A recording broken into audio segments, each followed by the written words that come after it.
very good morning once again to all of you. Looks like our chief guest has just arrived and we're about to begin this morning's inaugural event. Request you all to please be seated. దయచేసి సభ్యులందరూ కూడా ఆసీనులు కావాలని కోరుతున్నాం. మరి కొన్ని క్షణాల్లోనే వాటి కార్యక్రమం మొదలు పెట్టబోతున్నాం.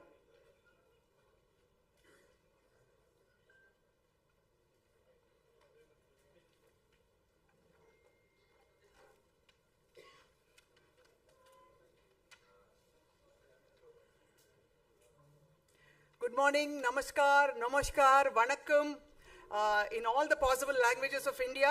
Welcome to all of you.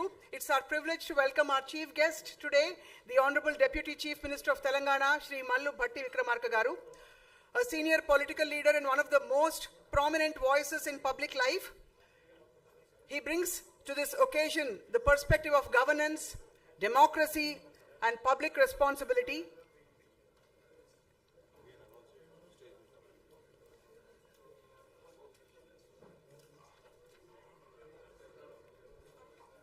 Press Club Hyderabad welcomes each and every one of you that has arrived here for the grand launch of Federation of Press Clubs of India. And we now would like to welcome our Honorable Chief Guest, the Deputy Chief Minister of Telangana, Shri Mallu Bhatti Vikramarka Garu, senior political leader, a prominent voice in public life.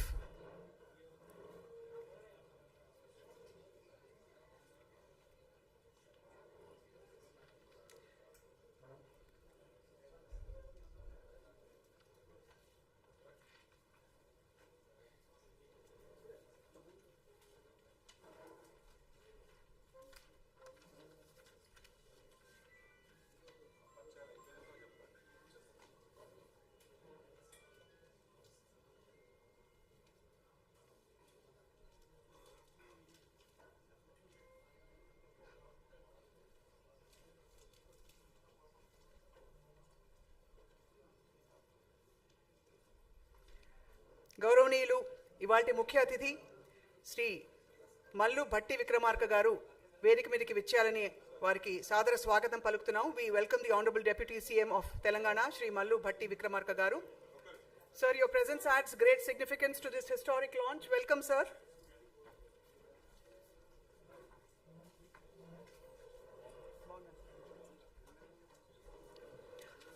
Our next distinguished guest, I request Shri Vijay Kumar Reddy Garu, Press Club of Hyderabad President, Shri Ramesh Varikupula Garu, General Secretary and Vice President Aruna Attaluri to felicitate our beloved chief guest.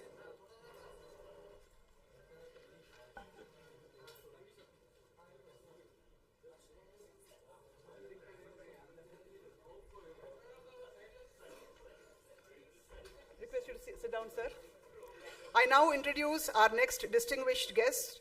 He represents an institution at the heart of strengthening journalism in Telangana, Shri K. Srinivas Reddy Garu, Chairman, Telangana Media Academy. Request you to please come onto the stage.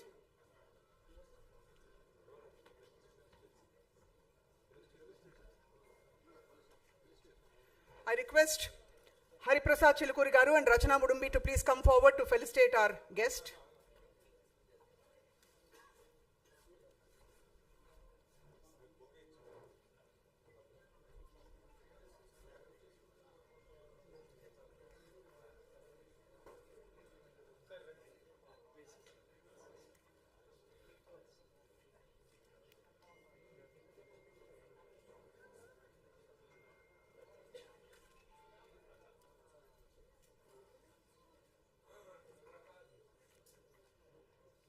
Welcome, sir. It's now my privilege to introduce one of the most respected names in Indian journalism, Shri N. Ram Garu, Andarki Suparchitulu, Hindu Group Publishing Private Limited, Hindu Group Director Ga, Patrikeya Diggajanga Manandarki Suparchitulaina, N. Ram Gariki Sadara Swagatam Paluktunam. A towering presence in Indian journalism, Mr. Ram has represented the highest traditions of editorial independence, public interest journalism and institutional credibility. It's an honor to welcome you, sir. I'd like to invite Rajesh Garu and Amit Bhattu Garu to please come and felicitate our guest.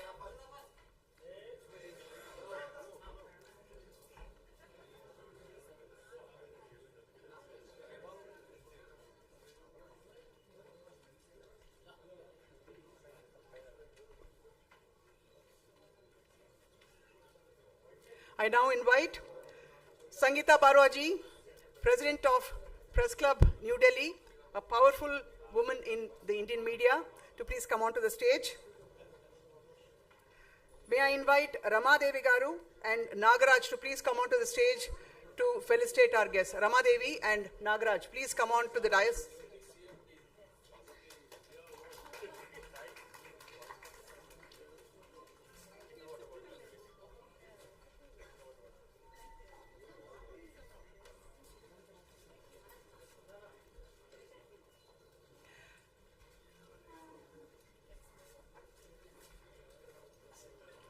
Our next distinguished guest is a journalist known for his sharp editorial voice and commitment to public interest journalism, Mr. Anant Nath, editor of the Caravan and former president of the Editors Guild of India. Request you to please come onto the stage, sir. వారికి సత్కారం అందించడానికి బాబురావు గారిని అలాగే శంకర్ గారిని Hyderabad press club తరఫున వేదికపైకి ఆహ్వానిస్తున్నాం.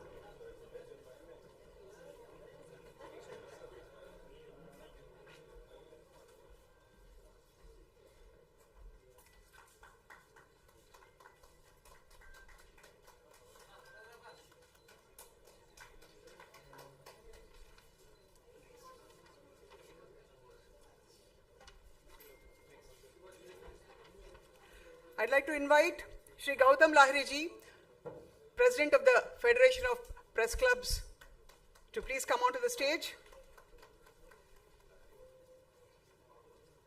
Srinivas Reddy garni, Satyababu garni vedikapaiకి ఆహ్వానిస్తున్నాం. Request Srinivas Reddy and Satyababu to please come onto the stage to felicitate our guest.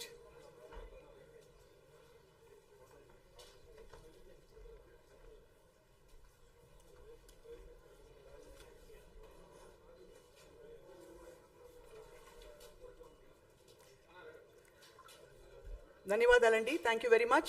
I now invite the force behind this event, Mr. Vijay Kumar Reddy, President of the Press Club of Hyderabad, to please come onto the stage. And I think our applause is the felicitation we are giving him this morning. Welcome, Vijay Kumar Garu. May I now request all of us to stand for the national song followed by the Telangana state song. Request you all to please stand up.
state song, please.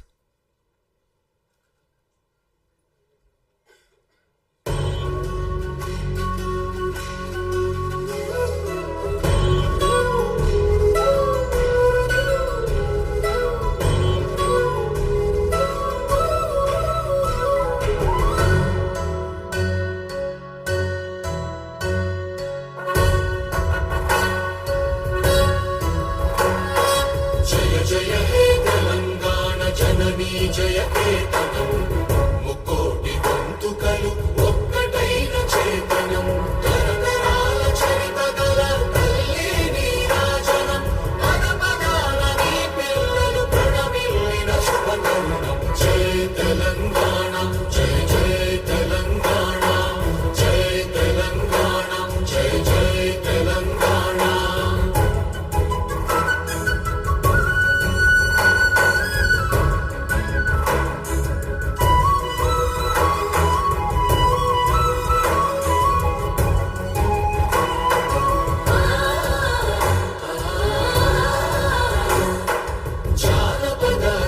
జీవన జావళీలు జానువార కవి గాయక వైతాళిక కళల మంజీరాలు జాతిని జాగృత పరచే గీతాల జనజాతర అనునిత్యము నీ గానం అమ్మ నీవే మా ప్రాణం జయ తెలంగాణ జయ జయ తెలంగాణ జయ తెలంగాణ జయ జయ Telangana.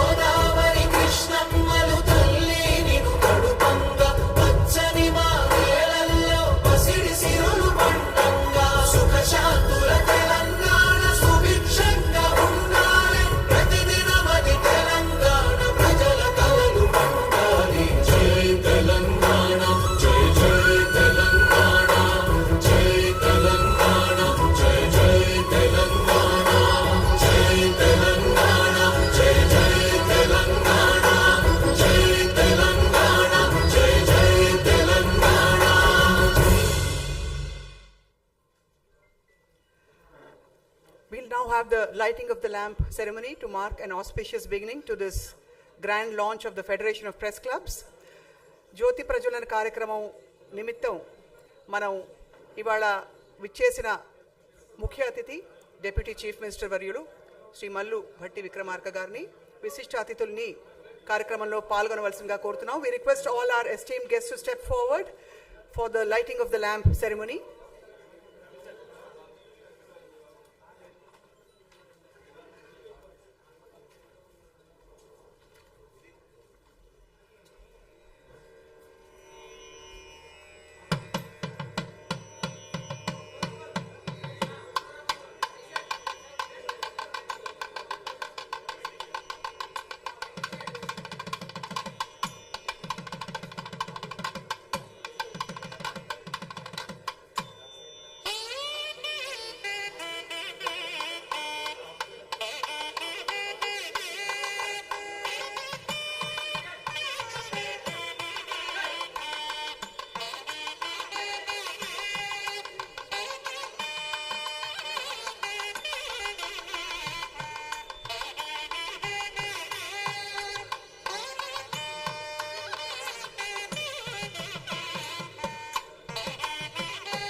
Thank you very much, dear distinguished guests.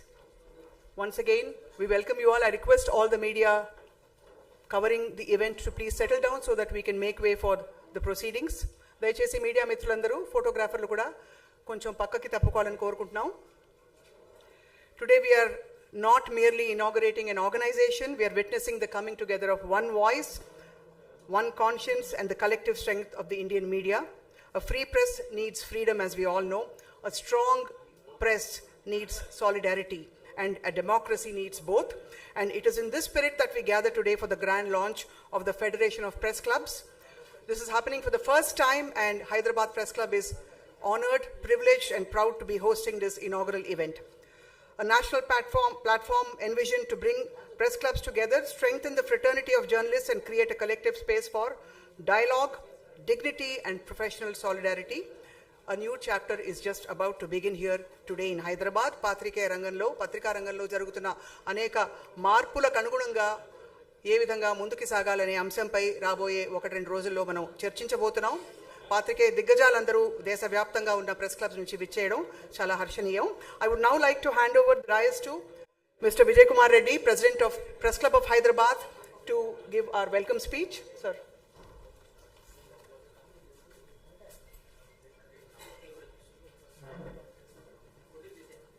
అందరికీ గుడ్ మార్నింగ్. ఈరోజు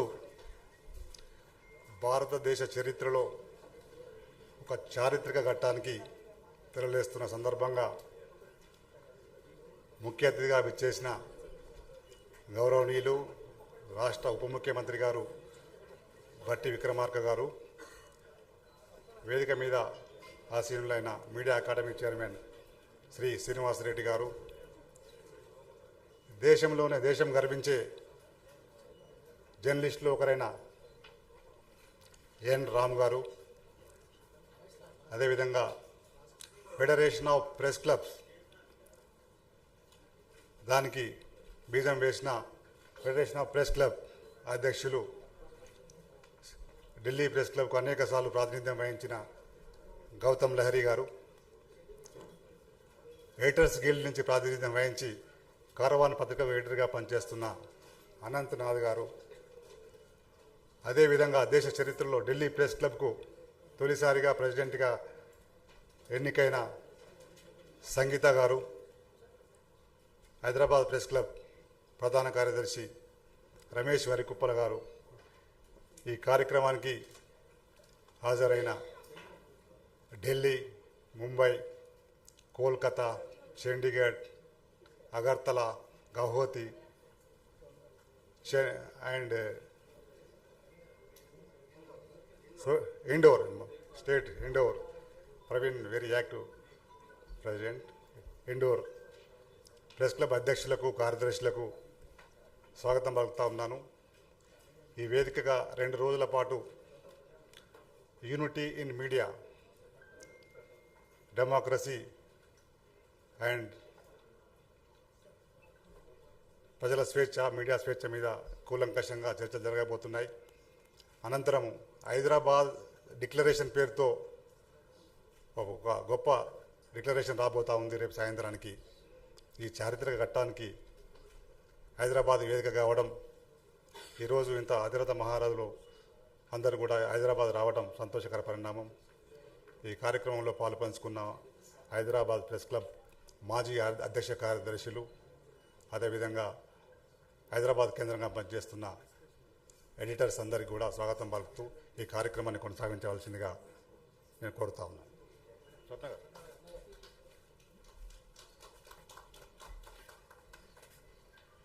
Thank you very much, Vijay Kumar ji. I now invite Gautam Lahiri ji, President of the Federation of Press Clubs of India, to please come forward to give an introductory address explaining the purpose of this conclave.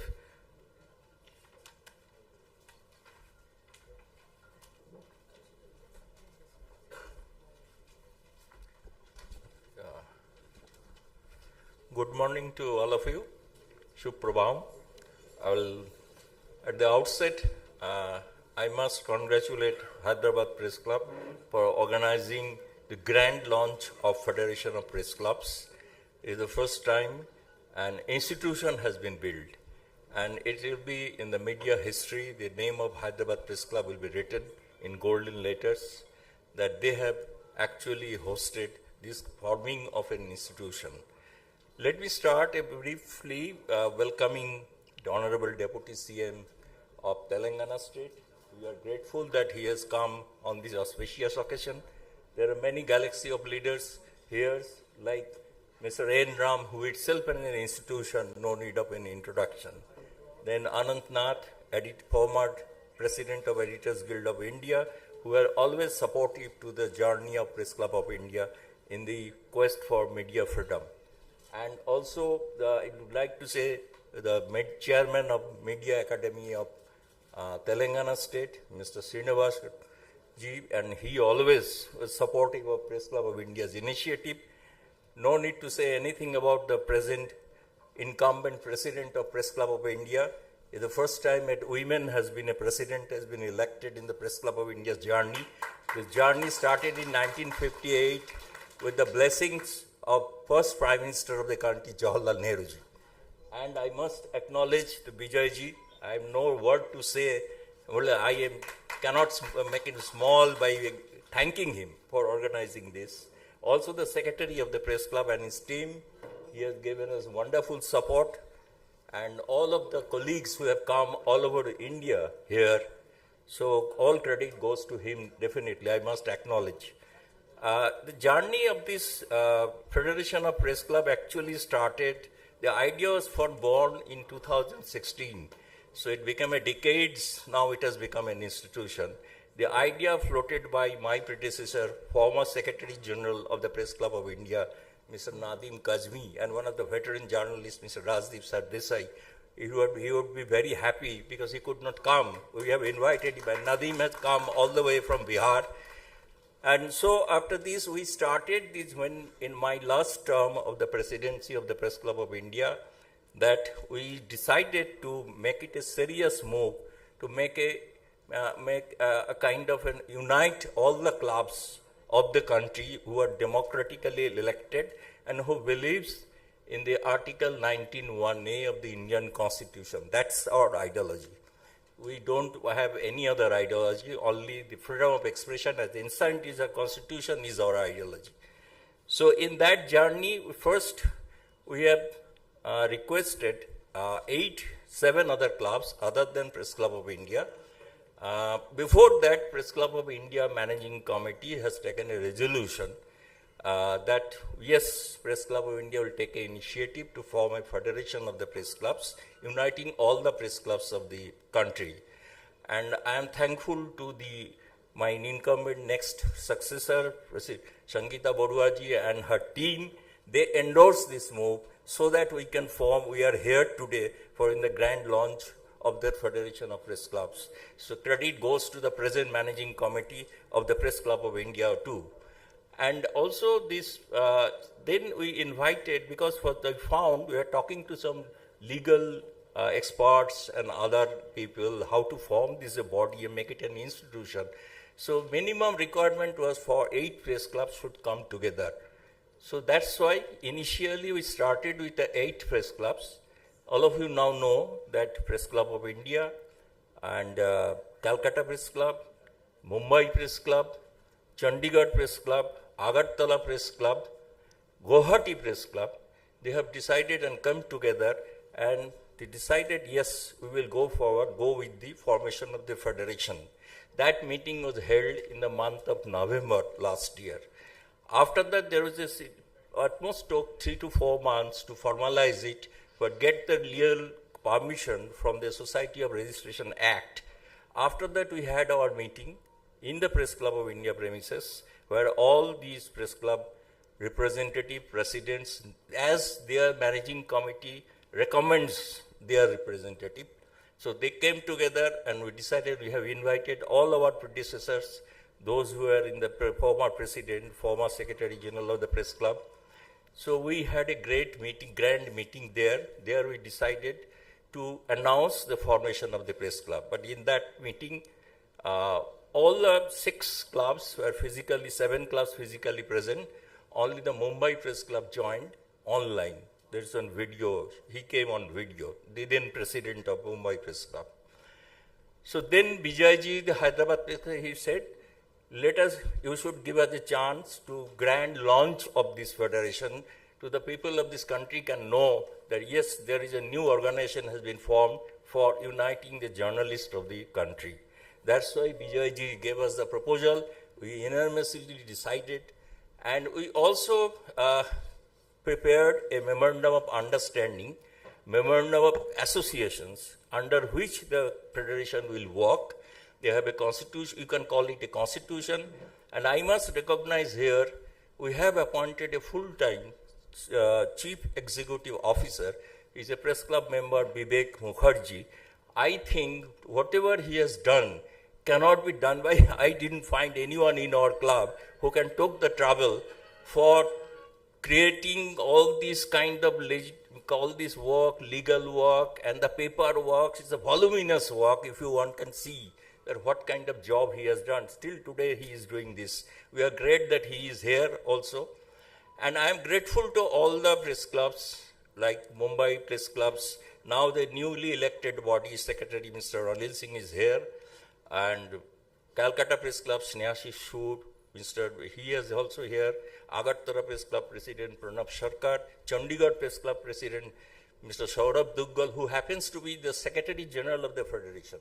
We have decided unanimously in that meeting that Press Club of India will nominate the President and the Treasurer. And also an Assistant Secretary post, who is the Sangeeta Borua. She is the Assistant Secretary of the Federation. Secretary General would be from Chandigarh, and all other clubs will have the Vice Presidents. So after today, we will have our meeting and we will enlarge and appeal to other democratically elected press clubs to come and join with us. So I am told that Chennai Press Club has come after 24 years. They have an election. We congratulate them for holding a free and fair election. And so I will be glad that if they join today itself in our Federation Governing Council meeting, there will be a second meeting in Press Club Hyderabad. So there we can announce that. Also other clubs are interested for joining. I am told that Northeastern clubs and the Thiruvananthapuram Press Club, then Bangalore Press Club, they have in principle, they have agreed to join. So later on we will have a time when we will decide and expand this body. Just shortly, I will say that not actually we have planning to what our motto, what we will do. Basically, the first thing and first objective is to unite the media fraternity. There is we acknowledge there is no unification of media fraternity in this country. So that's a need of the hour, and we are thankful that Mr. Ram is helping us for guiding us to achieve our objective. Also, we will do how the media freedom should be in the country, how it should be practiced. So I am not going into details because we will have a discussion among ourselves, then we will declare our policy that's called a Hyderabad Declaration, where the protection of journalists, how the journalists will be protected, and when the journalists are being attacked, how the Federation can take up the issues with all sorts of help, like legal help and other help also. So that's our idea, and we will create a kind of an institution so that we can build up the new generation of media fraternity, those who will be enlightened with the idea of the Federation of India and for all the media freedom itself. So which is definitely nobody can deny that it is under threat now. So that's our motto. I will not take much time, rather you will all are waiting to hear other luminaries. So thank you very much for giving us the opportunity. Once again, I must congratulate Hyderabad Press Club for hosting us and giving us a beautiful stay in the beautiful city of Pearls, where gem of journalists are uniting together. Thank you so much. Jai Hind.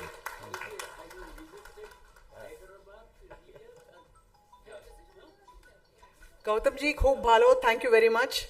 While we have a lot of gems on stage, we also acknowledge the gems sitting in the audience. We have senior media fraternity, Bandar Srinivas Rao Garu, Srinivas Reddy Garu, Amar Devulpalli Garu, and we also have Mohan Guruswamy Garu, I. Venkat Garu, Tarun Garu. Request you all to please come forward and occupy the seats in front, sir. Daichesi camera mitrulandaru, I request you all to make space for our senior media fraternity to come forward and sit. Lakshmi Garu kuda unnaru akkada venakala. So before we proceed to listen to our distinguished guests, we will now have the unveiling of the Federation logo by the Honorable Deputy CM. We also would like the distinguished guests N. Ram Garu, Anantnath Garu, and the other governing council members of the Federation of Press Club to join in this unveiling of this federation logo. దయచేసి అందరూ కలిసి logo ఆవిష్కరణకి సిద్ధం అవ్వాలని కోరుతున్నాం. అనంతరం విశిష్ట అతిథుల మాటలు వినబోతున్నాం మనం. అలాగే ముఖ్య అతిథి గారి సందేశం కూడా వినడానికి అందరూ ఆతృతగా ఎదురు చూస్తున్నారు. Request you all to please step forward. Can we make space please? Request the entire Press Club of Hyderabad Federation. Request the Federation governing members to come forward, please.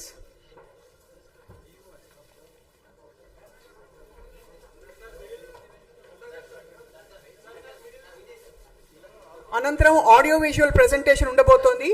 Dayachesi request you all to sit back. We will have an audio visual presentation after the unveiling of the logo. Chandigarh Press Club, Mumbai Press Club, Agartala, Indore, and Delhi Press Club. We are requesting to attend, come on to the dais. Other press clubs also. Mr. Sneha Susur, Kolkata Press Club, Chennai Press Club, Nelson.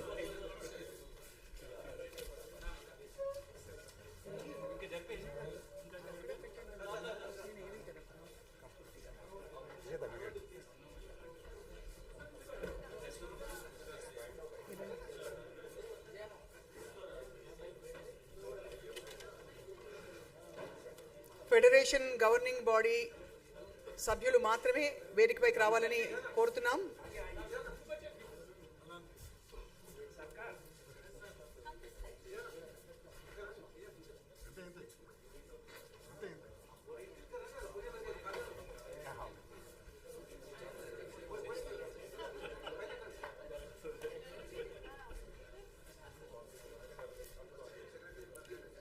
Ladies and gentlemen, we are about to unveil the logo of the Federation of Press Clubs of India. For the first time, such a federation has been formed, and this is an inaugural event. We are all witnessing a historic moment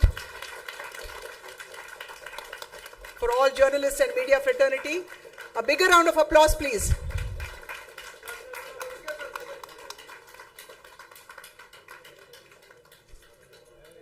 ఏవీ team దయచేసి కొంచెం మంగళకరమైన ధ్వని ఉన్న పాట వేయండి.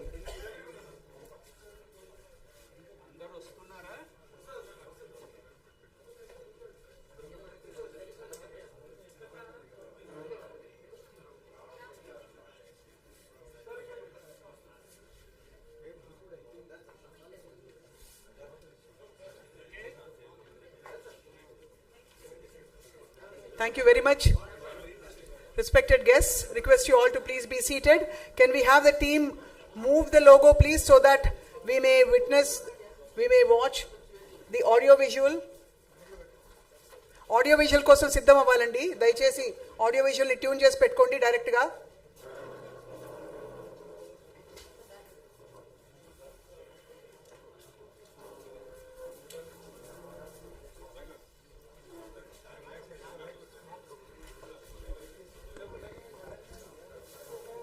I request our distinguished guests to please turn towards the screen on stage so that we may all watch the unveiling of the audio visual now.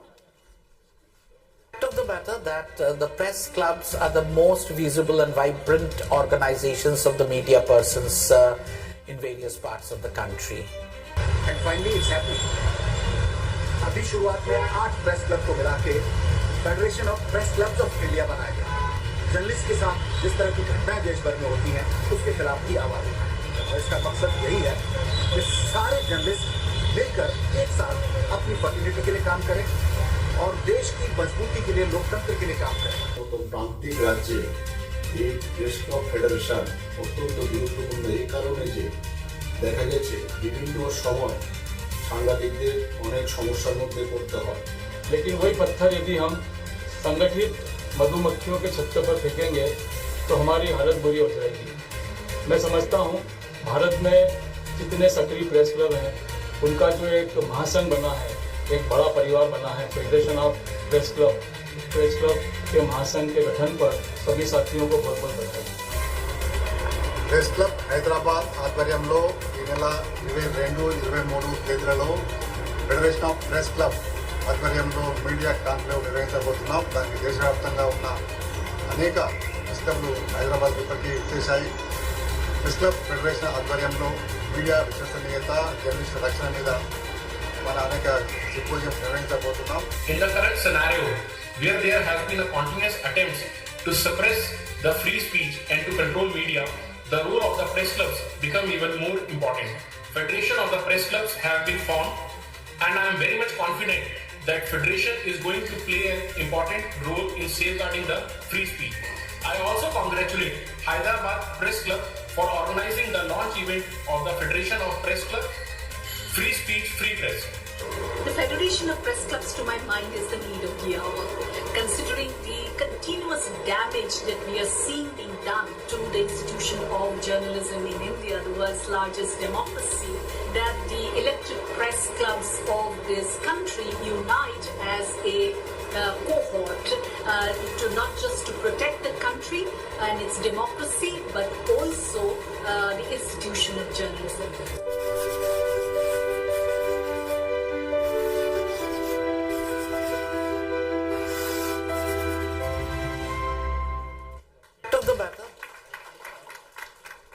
It's truly an inspiring moment. I request our distinguished guests to please be seated.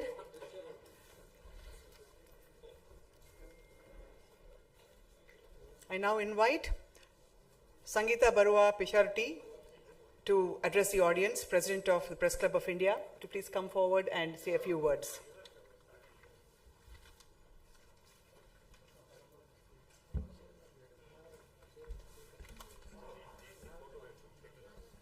Thank you.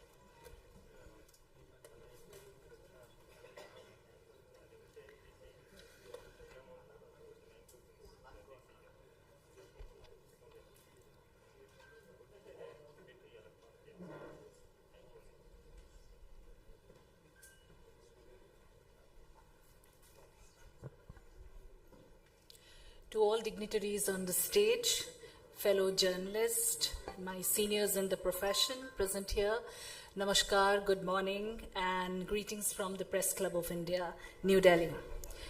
Today indeed is an important day for the elected press clubs of the country. Finally, we have a federation which would provide the journalist clubs a much needed platform to work like a cohort, as I said a little earlier. So congratulations to all of us. The Federation, as Gautam Das said, is truly the need of the hour. It is born at a time when random arrests of journalists have become the norm. Slapping of flimsy cases against reporters and independent media houses have become common. We all know why it's done. It's done only to ensure that the process is the punishment. Tools like RTI, which are used by journalists like me to procure official information from the government to do public interest journalism, have been diluted in the name of protecting privacy.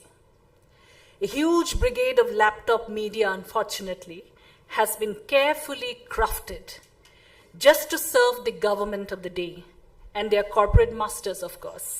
So which is a mockery in a democracy where every institution, including that of journalism, is designed to serve the citizens first.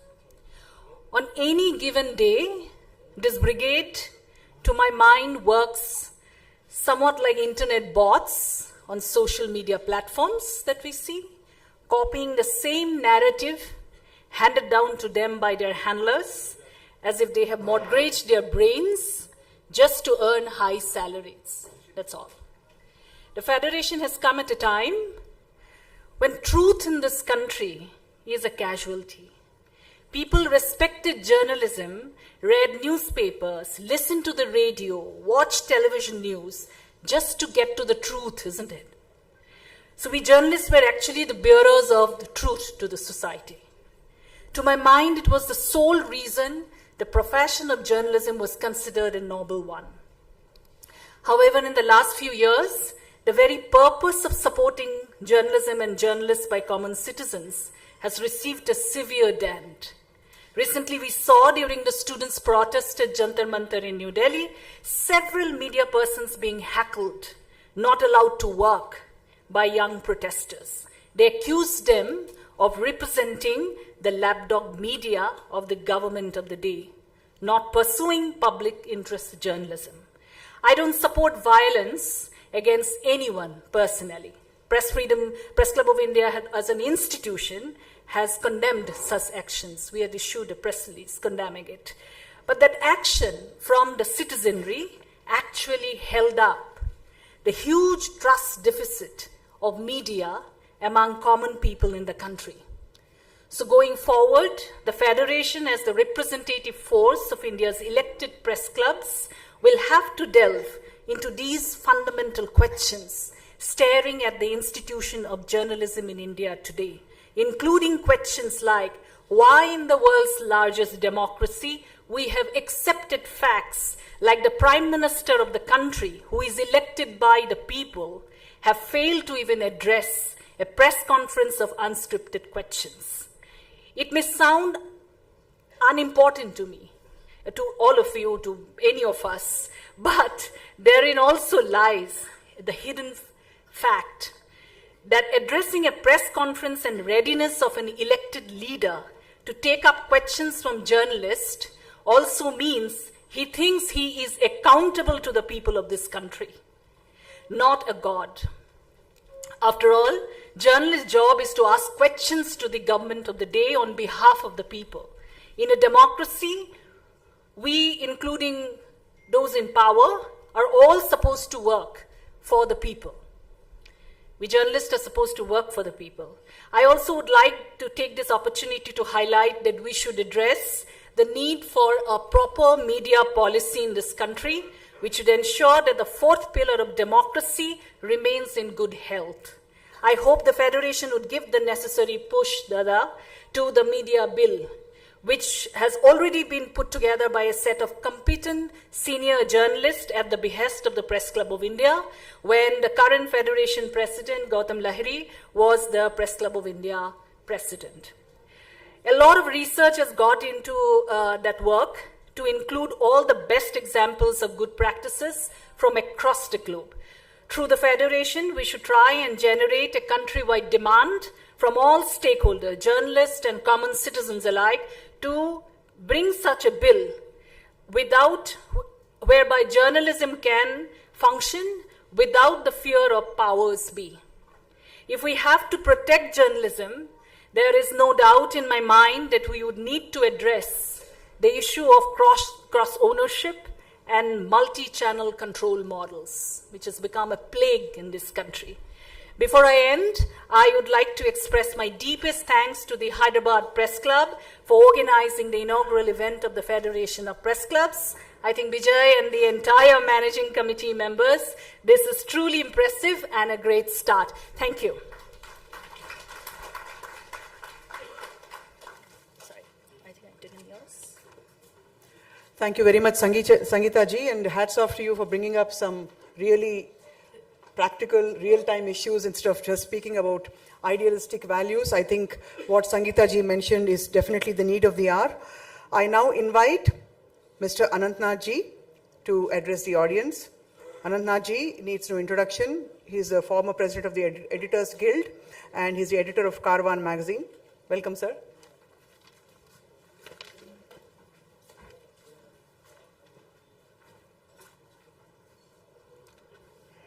Honorable Deputy Chief Minister,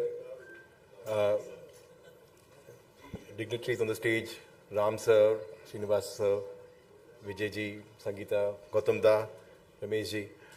Again, I can't underscore the momentousness of this occasion. Coming together of 8 press clubs, Gautam da said that this was an idea that was floated in 2016. I'm just referring to the old adage, nobody can stop an idea whose time has come. I wish that the idea had come about 12 years ago, and we wish that this idea had fructified soon enough, given the overall environment we are operating within. In fact, one could say that there has always been a need. We should not be confined to what is happening in the last 10 years. Media has been under attack Media has always had a need to defend itself for long term, for decades, but more so in the last decade or so, and especially so in the post-COVID era, where the environment, the legal environment, the government's own attitude towards press freedom has taken a far greater and far more sinister dip, and therefore it is all the more important, and a great congratulations to everybody involved for coming together to form this federation. Sangeeta talked about the overall environment we are operating in. I'm just going to add a few more facets to it. The whole legal system, the way it is shaped up in post-COVID era, starting from the IT rules that were floated, which have allowed government unilateral powers to take down content. They've put together a three-tiered structure, so-called regulatory structure, which has two layers of self-regulation, but the final third layer being government-mandated, government-compromised ministerial group, which has the sole authority to decide what is problematic. Followed by the sinister fact-checking unit, where the government tried to give itself the sole authority to determine what is fake, false, misleading about its own affairs. So you're the victim and the judge in your own affairs. Fortunately, that was put aside by the Bombay High Court. The Privacy Act, which is in the garb of a noble cause of protecting private citizens' privacy, has now been used to dilute RTI, because most government officers, most government functions have been kept out of the purview of RTI. And at the same time, there is no journalistic exemption, which was there in the previous bills that were floated, but the final act had no clause of journalistic exemption, leaving a big grey area that is journalistic work, which invariably deals with private information of public officials. Whether you're in politics, you're in corporate affairs, you're in sports, as a journalist, we are meant to deal with your private information as well, from a point of view of public inquiry. There's a grey area whether journalists will come under Privacy Act and Privacy Board and accountable to whatever rules that the Privacy Act has sort of put in together. There was a broadcast bill that has fortunately been put away. There's the new Sahyog portal that's been put together, which is probably one of the most ingenious and sinister frameworks that has been put together by this government in the last 1 year, where powers to take down content has been decentralized across states and given to senior police officers to determine what problematic and order takedown. And that window of takedown was from 2 or 3 days, has now been brought to within 3 hours. So something which is held as natural justice, where somebody's content that has been taken down has to be first given a notice and an opportunity to be heard, has been taken away. Your content is first taken down, and then you approach the courts or whichever forum it is, and we all know how long it takes. One of Caravan articles was taken out 2 years ago. It's been 2 years. There's not been even substantive arguments yet, and the government has been able to sort of get away, and Caravan is one of them. Many other instances are there where articles, and not just articles, tweets, Facebook posts have been taken down. The criminal laws, the new criminal laws that were put in together, ostensibly to replace the colonial laws. The wording of these new criminal laws, uplift the powers that were given by the so-called colonial laws. They were far more respectful when we look at the BNS, how sedition, which was set in abeyance by the Supreme Court, has been reintroduced as treason. The wording of what is treasonous has been expanded, made more vague. False information and misleading information has been criminalized. Now, what is false information? What is misleading information? Who will determine? Obviously, a police officer will determine. Obviously, an SOCHO will determine. You can file a complaint, a government act,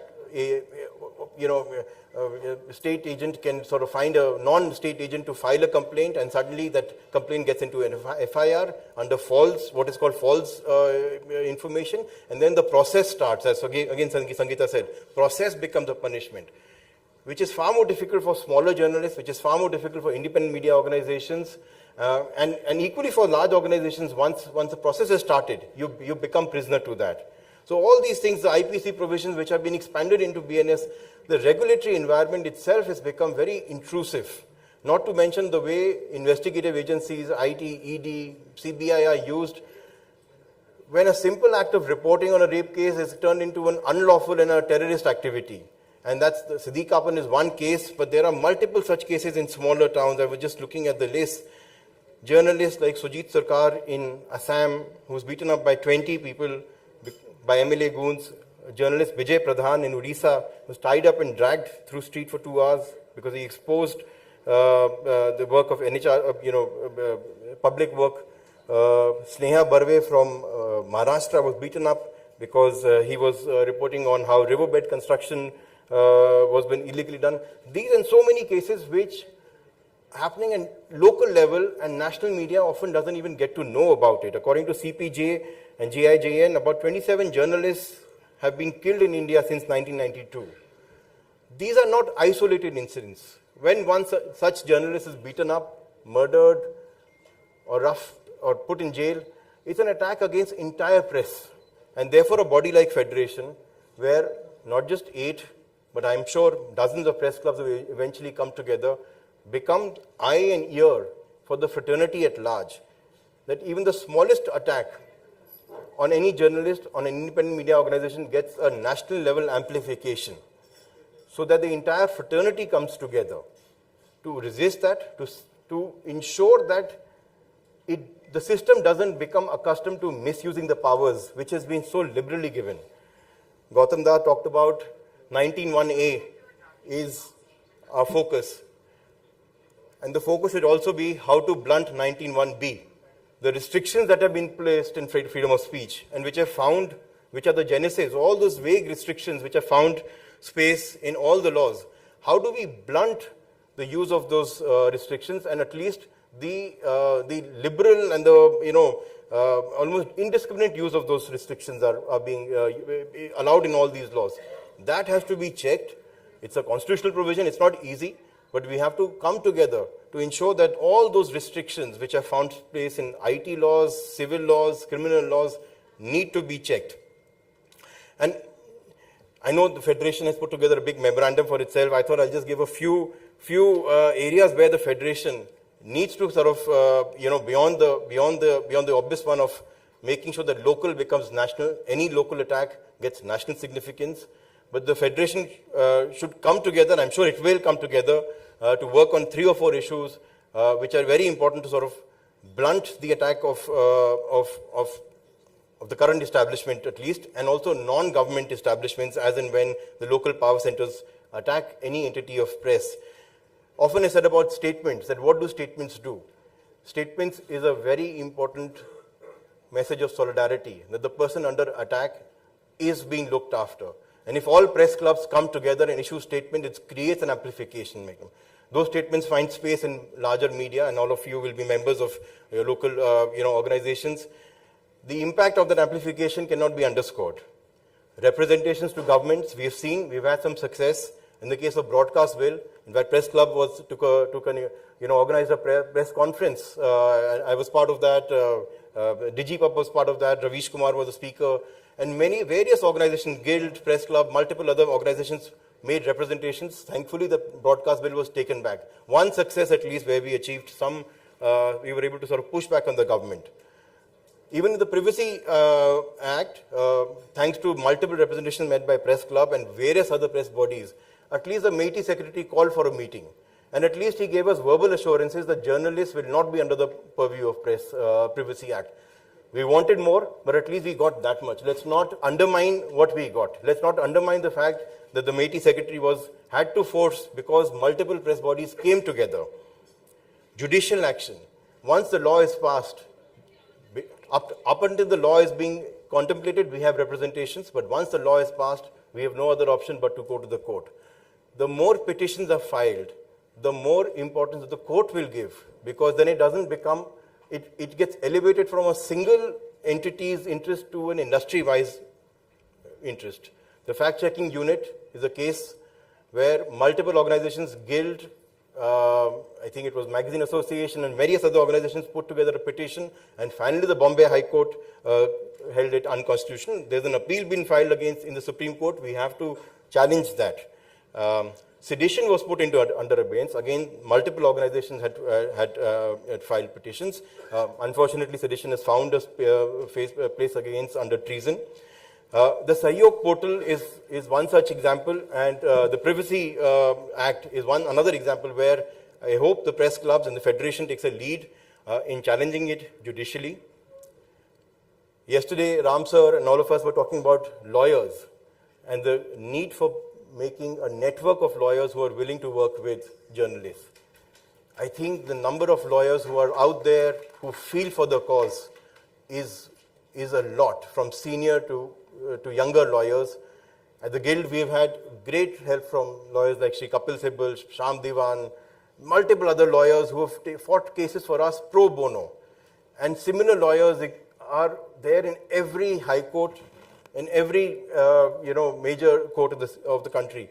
What is required with the federation if multiple press clubs are a member of this network to create a list of such lawyers which can be roped in, who will work for us, who will not sometimes work for institutional issues, but also if an independent journalist needs help, who doesn't have the resources to hire a lawyer, if the press clubs, the federation can put them in touch with well-meaning lawyers, that would be a great help.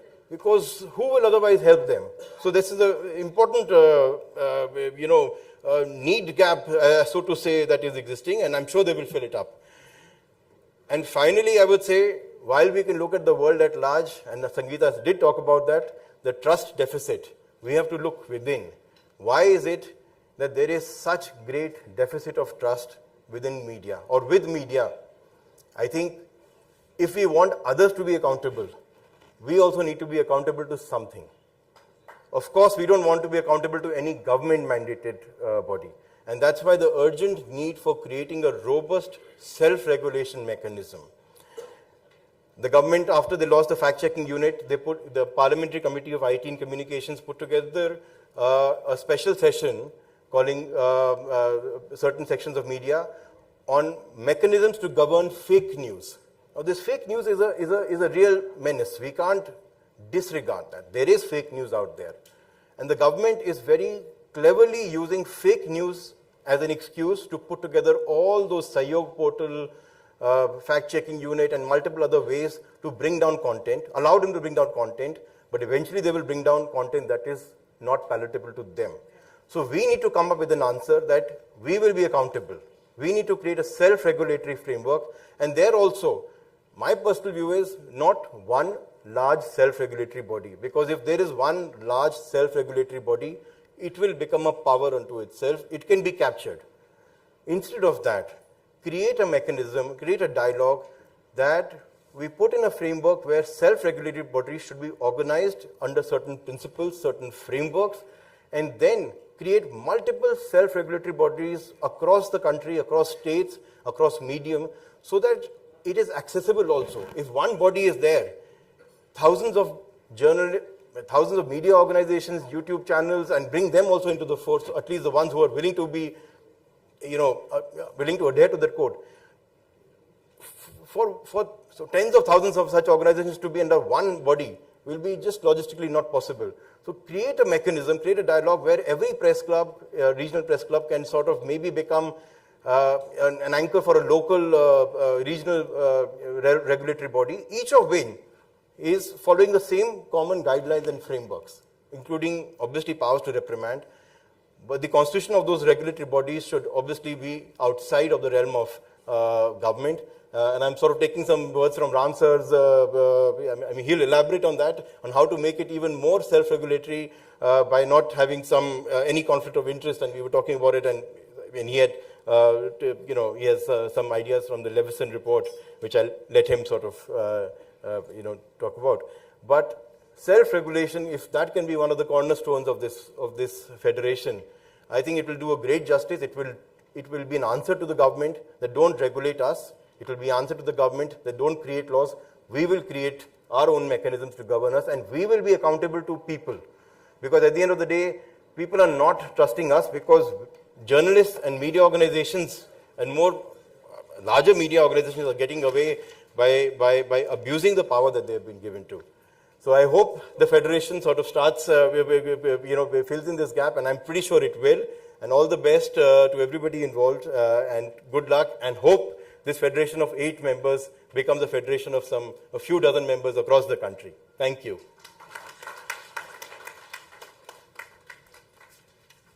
Thank you, Anantnath ji, for bringing up some really relevant points.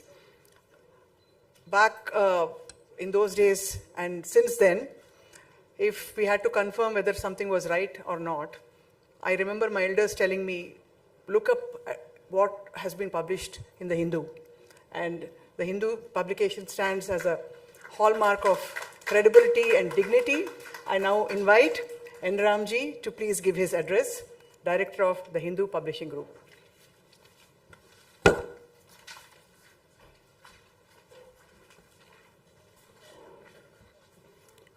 Honorable Chief Guest, Deputy Chief Minister, Sri Mallu Bhatti Vikramarka, my respected colleagues, K. Srinivasa Reddy, S. Vijay Kumar Reddy, Anantnath, he made some very interesting points. He's not quite of Gen Z, but compared with me, he's pretty close to it. Sangeeta Barua Pisharoti, President of the Press Club of India, leaders and members of well-functioning press clubs. 8 have come here, and I'd like to include others as well, including the Chennai Press Club. A representative is here. I'll tell you a little bit about that a little later, either today or tomorrow. Media friends, it's a privilege and a pleasure to be here in Hyderabad for the launch of the Federation of Press Clubs. The formation of a national federation of press clubs comes at a significant moment for Indian journalism. But before I proceed further, I must, on behalf of all media journalists and media persons here, give thanks where they are due, namely to the Deputy Chief Minister and the government headed by Chief Minister Revanth Reddy and the whole team for one distinguishing feature. I heard rumors that in Telangana today, there have been no cases against journalists, criminal cases, no actions, no assaults. But we have a saying, trust but verify. And I verified with no less than the Deputy Chief Minister. And I'm happy to report, I think he'll speak about it. He said, no, Telangana is for freedom of expression. And this is in contrast, I'm sad to say, with several other states, including Tamil Nadu, where criminal actions have been launched, most recently against my friend Nakiran Gopal, but also in other states. We don't have time to go into the details here. They may be discussed later, perhaps. But this is something to be noted at the outset. And may this tribe increase. We face today, as earlier speakers have said, and as the media conclave will discuss, 2 interconnected crises that form the themes of the two-day event. The first has been well described, the crisis of credibility.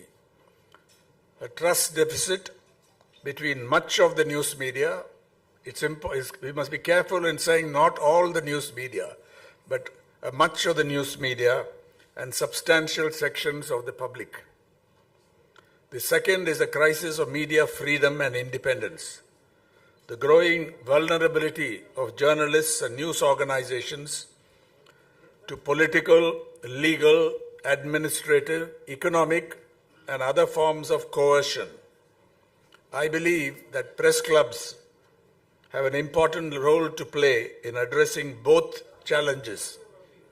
And if this new federation can bring press clubs across India together, across languages, across regions, across platforms, across generations, and across political differences, it can become an important institutional force for strengthening Indian journalism, restoring its vitality and influence and defending its democratic and progressive role. We must begin with an uncomfortable truth, which has been acknowledged already. A free press cannot survive on constitutional and legal protection alone. We do have that to a large extent, although not all of us are satisfied with the constitutional and legal provisions protecting freedom of speech and expression in Article 19(1)(a) and as qualified by Article 19(2). Crucially, we require public trust, and it does appear that trust in the media and journalism has weakened. I don't want to go into the details of it. We have to look at the evidence critically. There's not enough evidence on it, but it has been widely reported, and instinctively we feel that it is true. This trend deserves our serious attention.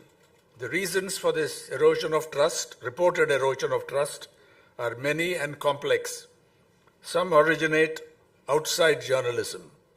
Political forces everywhere, and especially those on the far right, have discovered that discrediting independent journalism can be an effective political strategy.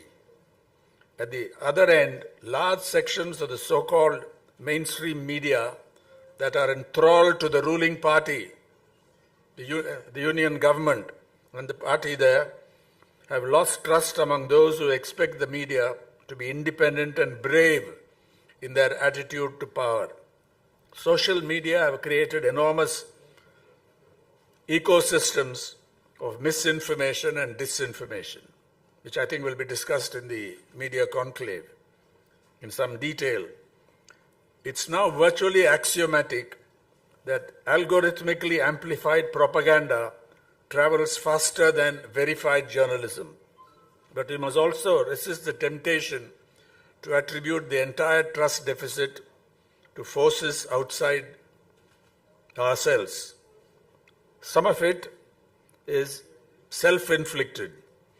When journalism becomes indistinguishable from political propaganda, when television debates substitute noise for information, when sensationalism overwhelms verification, when bigoted opinion and communal hate masquerades as news, when allegations are reported without adequate checking, when corrections, when they are made, are grudging or invisible, like insurance policies, and the exceptions carved out in very small type, when political and powerful corporate interests influence editorial decisions, when journalism appears closer to the powerful than to the ordinary citizen, the public notices and often acts.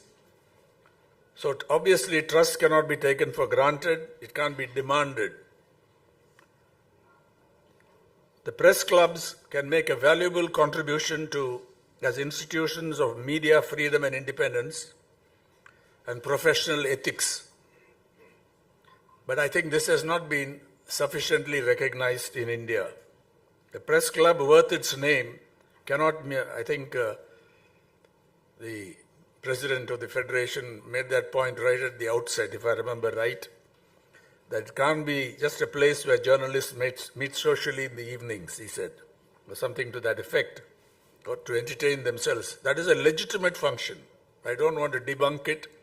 It's a deliberate, legitimate function, but it has to be we have to set our sights higher than that. A press club as a professional institution must have a sound constitution, an MOA which you have, and bylaws and rules guaranteeing good and transparent governance. It must not be a closed shop.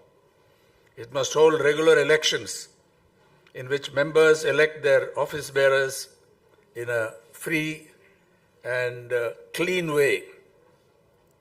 And at yesterday's dinner, I think I mentioned this about the Chennai Press Club. The Chennai Press Club, before 2024, held its last elections in 1999. But when after a great deal of effort and a guidance committee was set up, then intervened in the process, the elections were conducted by a respected retired High Court judge and a team of lawyers, with no member of the press club involved in the elections.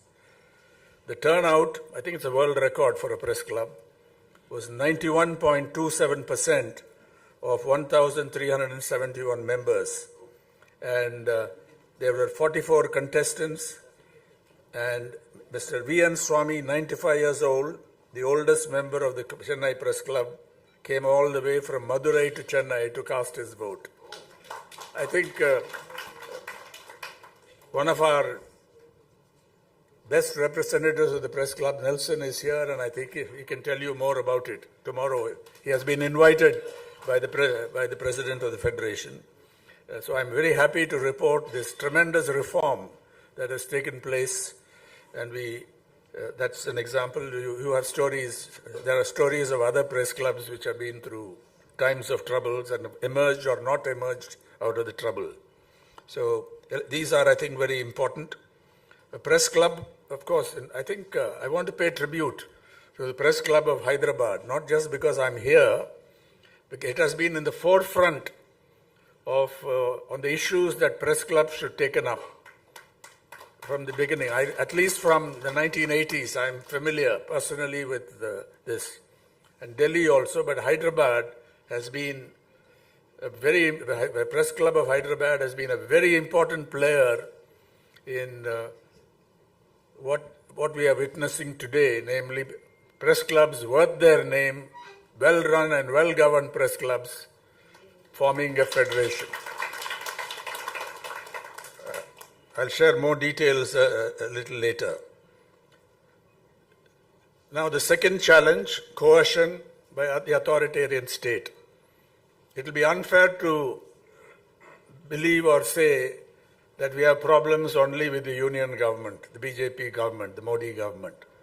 Many state governments belonging to different political parties, that's why I singled out Telangana this time, I think have also been intolerant, have also adopted coercive tactics, filed criminal cases with the police picking up journalists, trying to arrest them in this case. So we have to recognize this, and regardless of our political preferences, views, or ideological orientation, we have to come together on a principle basis whenever journalists are unjustly targeted in connection with their work. I'm not talking about personal quarrels and so on. We are talking about coercion used against journalists in connection with their work, assuming the journalist has not done something that deserves criminal action.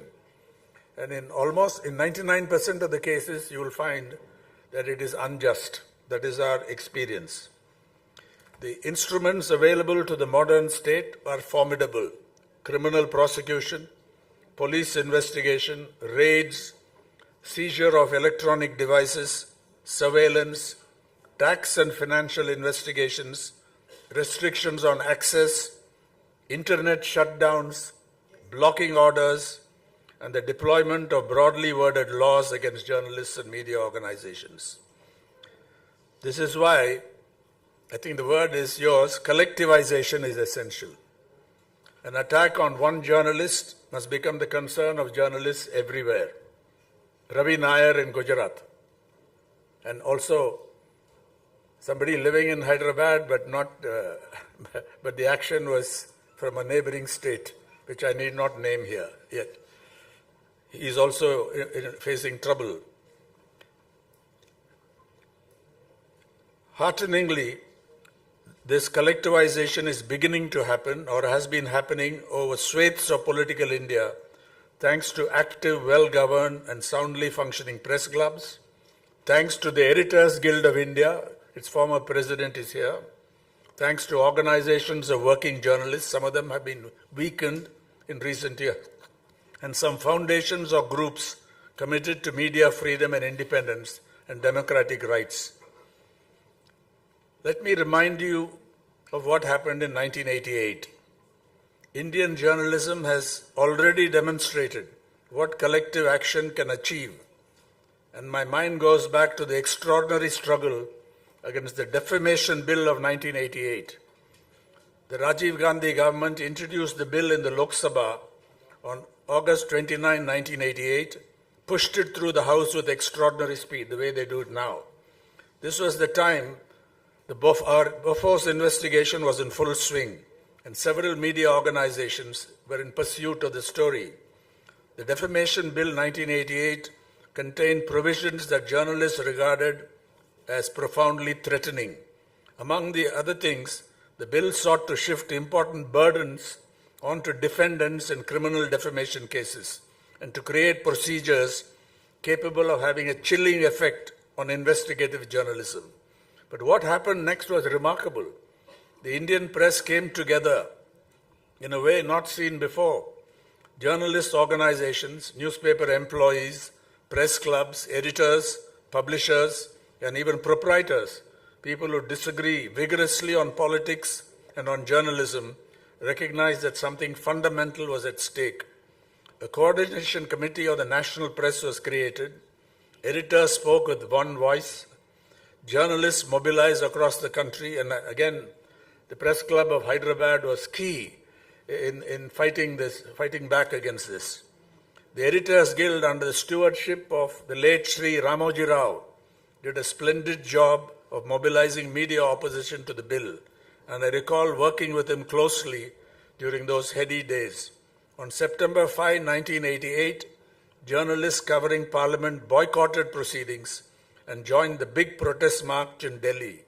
I still have a photograph of a section of the march in New Delhi in which Sri Ramnath Goenka walked along with much younger persons like Arun Shauri and me. Parliamentary records note this extraordinary event. The following day, there was a nationwide media strike. Journalists, editors, publishers, and newspaper employees stood together. Lawyers, intellectuals, trade unions, students, and citizens joined the protest. On September 22nd, Prime Minister Rajiv Gandhi, to his great credit, announced the unconditional withdrawal of the bill. I think there may be a few people here who can remember that or have participated in that experience. So this is something that inspired a lot of people. The other thing is we should not get too dejected about what's there. I think there is still a lot of space in India for press freedom, media freedom, for freedom of speech and expression. But very often we say it's gone. Or they say this is like an emergency. This is not an emergency. I know what an emergency was. It was total censorship. Fortunately, it didn't last long.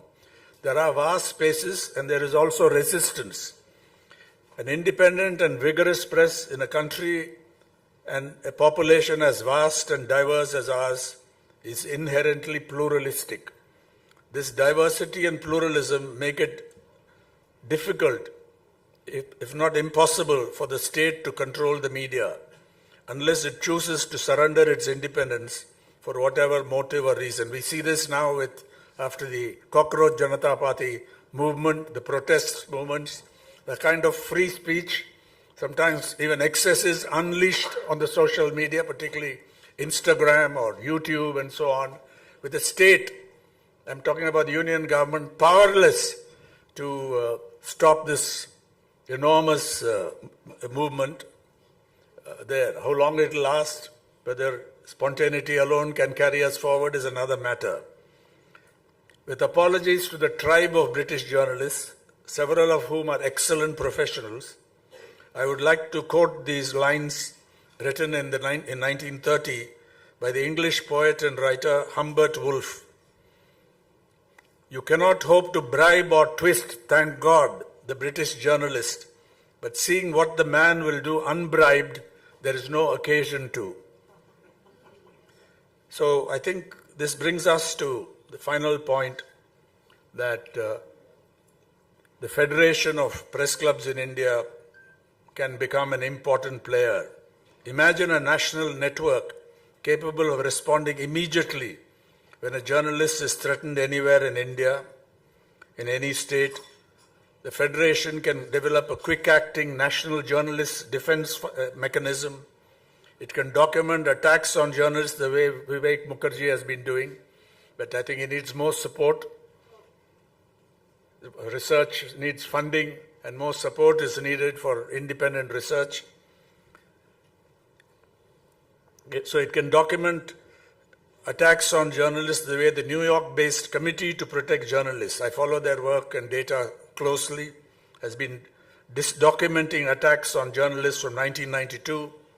The Federation of Press Clubs can set up and activate rapid response teams to protect journalists when they are arrested, threatened, assaulted, or subjected to coercive legal action. It can issue meticulously verified public statements on what happened. It can work with the Editors Guild, journalists' unions, digital media organizations, publishers' bodies, civil liberties organizations, and lawyers to protect freedom of expression and the rights of journalists. It can draw from a panel of lawyers, has already been mentioned by Anand, to provide urgent legal assistance to journalists in trouble in connection with their work. In this regard, let me report that my friend Karan Thapar and I have received a standing offer from one of India's brightest and best in the legal profession, Shri Kapil Sibal, senior advocate and former cabinet minister, that if a foundation is established for the legal protection of journalists, an independent foundation is established for the legal protection of journalists, he will offer his services pro bono, provide leadership, help bring lawyers together, and make personal financial contributions to this foundation. I want you to note this, and I think we need to follow it up. And when circumstances warranted, the Federation can actively help to mobilize press clubs along with other public-spirited organizations and individuals around the country and organize coordinated democratic protests, peaceful democratic protests. The lesson of 1988 is that governments cannot ignore an entire profession standing together. We have much more to discuss in the media conclave, and I have already taken perhaps too much time. We are all eager to hear the Deputy Chief Minister of Telangana, who has already assured me, and I'm sure he'll elaborate on it, that Telangana, the government of Telangana, the Congress government of Telangana is unconditionally committed to freedom of speech and expression when it is properly pursued. Thank you very much for this opportunity. Thank you very much, Enram sir. That was almost like a reset button, realigning our purpose and a great sense of purpose for the Indian media. I'd like to quote Bharadiyar sir on this. Manadil urudi vendum.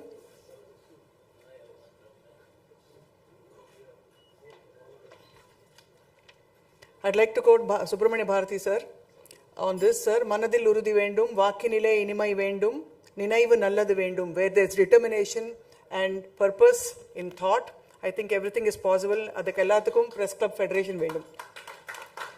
Thank you, sir. I request Telangana Media Academy Chairman Shri Srinivas Reddy Garu, who's been a guiding light for all of us, to say a few words. Thank you. Honorable Deputy Chief Minister of Telangana, Sri Batti Vikramarka Garu, respected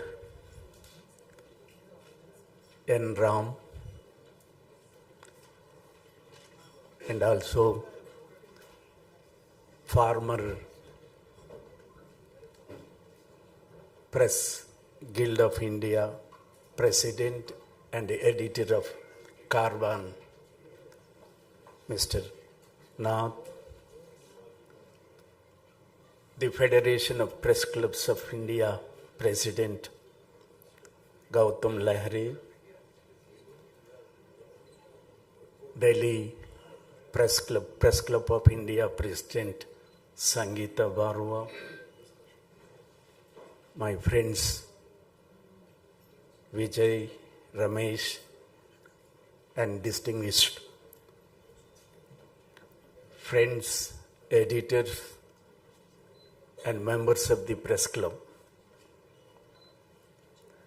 I can say today is a milestone for the working journalists in this country, because as Mr. Lahari said, in the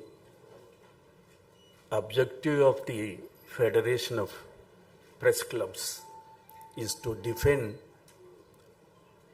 Article 19(1)(a), which derived freedom of the press from this article. This is the only thing everybody expecting and the society also expecting from the media. As Mr. Ram rightly said, trust deficit is everywhere. And particularly people expect from the media. The organs of the state also, one is judiciary, that is also losing. But more so the freedom of the press now is in, I can say, Mr. Ram said, it is not in danger, freedom of expression is not in danger, but signals are coming everywhere. The two things are involved in it.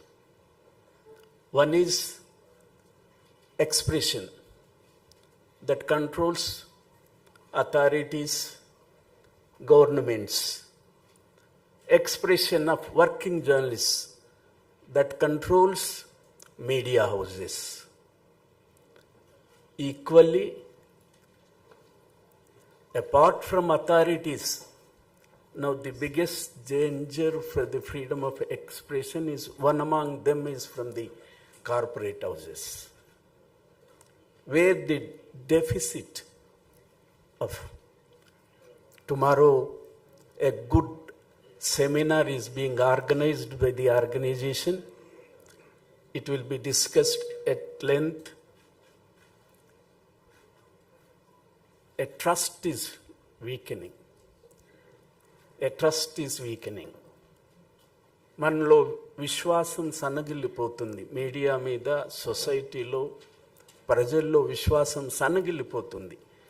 That is one of the serious issue to introspect in our forums, in our levels.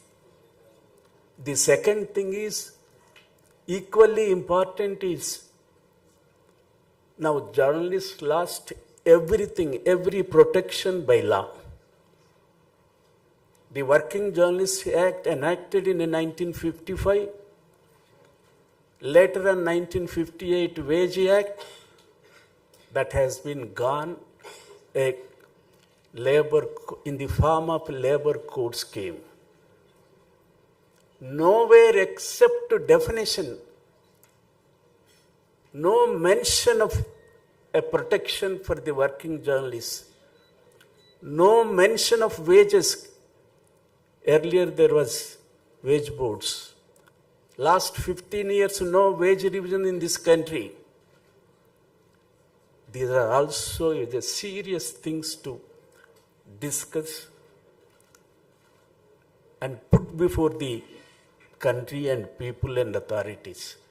These two important things have been taken up by this organization. Tomorrow, two important sessions are taking place. This is giving a confidence, not only that the presence of Mr. Ram, your presence is giving a confidence, a people-centric journalism, a confidence to write, a confidence to expose. People like you associating these organizations will definitely give a confidence to the entire working journalists in this country. I also would like to mention here, being a chairman of the Media Academy of the Telangana you will be surprised to know we have a 20 and more thousands of working journalists in this state. 20,000 and plus. We have a 4-tier system. 20,000. We have a 4-type system. 4-type system. One is state level, second is district level, third is mandal level, and fourth is some areas at the constituency level. Nowhere in this country this facility has been extended to the working journalists for extending the accreditations for the coverage.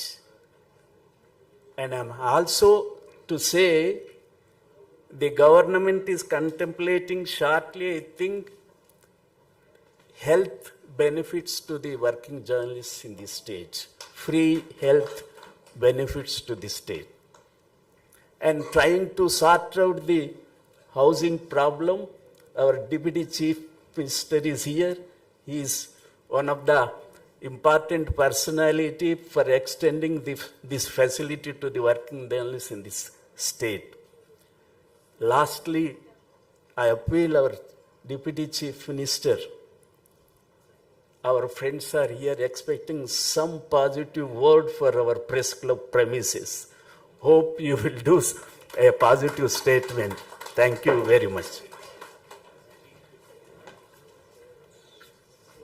ధన్యవాదాలు sir Srinivas Reddy గారు. And now it's time to listen to our honorable chief guest, the honorable Deputy Chief Minister of Telangana, Shri Mallu Bhatti Vikramarka garu. I request our chief guest to say a few words. Sir,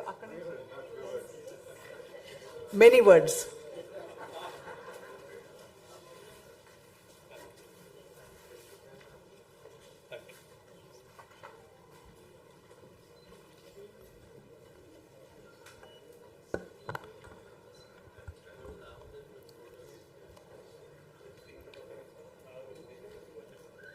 Shri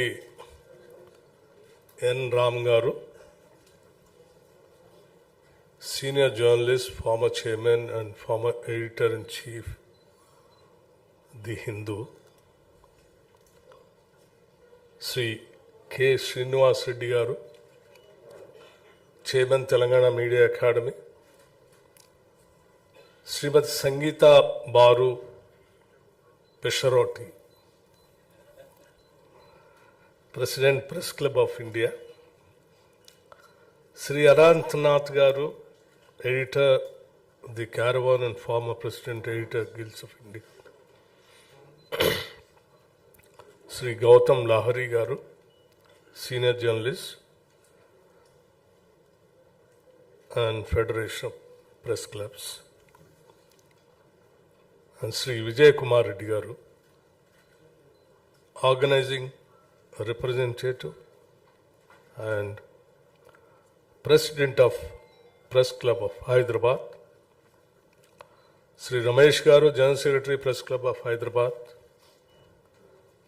and office bearers of and members of press clubs from across India, senior journalists, friends from the media, ladies and gentlemen. It gives me a great pleasure to welcome all of you to Hyderabad, and warm greetings from my Honorable Chief Minister Sri Revanth Reddy Garu and the people of Telangana. 8 press clubs have come together to establish this federation. Getting journalists from 8 different organizations to agree on the same story is itself a serious achievement. So perhaps the federation has already passed its first step. But there is a serious purpose behind today's gathering. Because journalism in India has never been just another profession. It has been part of the making of India itself. look at the history of our freedom struggle. Mahatma Gandhi wrote and edited Young India, Navjivan, and Harijan, using journalism not merely to report a movement, but to argue, persuade, and mobilize. Baba Saheb Dr. B.R. Ambedkar founded Mook Naik, literally the leader of the voiceless, and later Bhaiskrit Bharat. Those names themselves tells us that journalism means to him the voiceless had to be given a voice. The excluded had to be brought into the national conversation. And Ambedkar was part of a much larger Indian tradition. Lokmanya Tilak used Kesari and Maratha to challenge colonial authority and awaken political consciousness. Before them, Dadabhai Nauroji had used Ras Gupta, the truth teller, as an instrument of social and political reform. Sri Maulana Abul Kalam Azad Ji Al Hilal became a powerful voice against colonial rule. And papers such as Amrit Bazar Patrika and The Hindu became important voices of Indian public opinion in age when expressing that opinion could itself invite the displeasure of the colonial government. These were very different publications founded by very different people, but there was a thread connecting all of them. Journalism was not simply about producing news. I just wanted to stress on this point once again. Journalism was not just simply about producing news. It was about producing citizens. It informed people. It awakened them. It challenged authority. It gave political voice to those who had very little power of their own. These newspapers had to survive financially, of course, but their reason for existence was larger than their balance sheet. The element of commercialism was successfully integrated with the imperative of achieving an enlightened citizenry. That is an inheritance with remembering and today in this meeting also. And that idea, the journalism, is also about producing citizens, is not merely a matter of history. We are entering the 88th year of our independence. Only days ago, Sri Mallikarjun Kharge ji, the president of the largest democratic political party and leader of opposition of the upper house and the senior most legislators of this country, addressed a gathering at the Ramlila ground in Haldwani. 2 days later, a so-called purification ceremony was performed at that venue. I do not raise this as a question of one political party. The political party is incidental. The principle is not.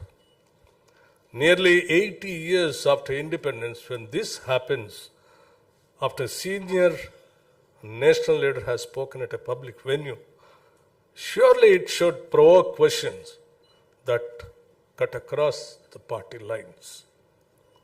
What does it say about equality and dignity? About the distance we have traveled since Dr. B.R. Ambedkar and the distance we still have to travel.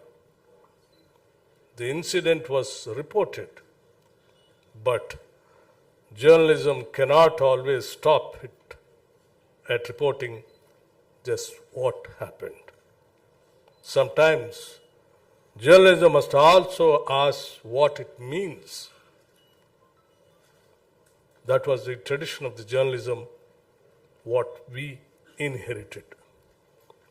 There is another story from the early years of independent India.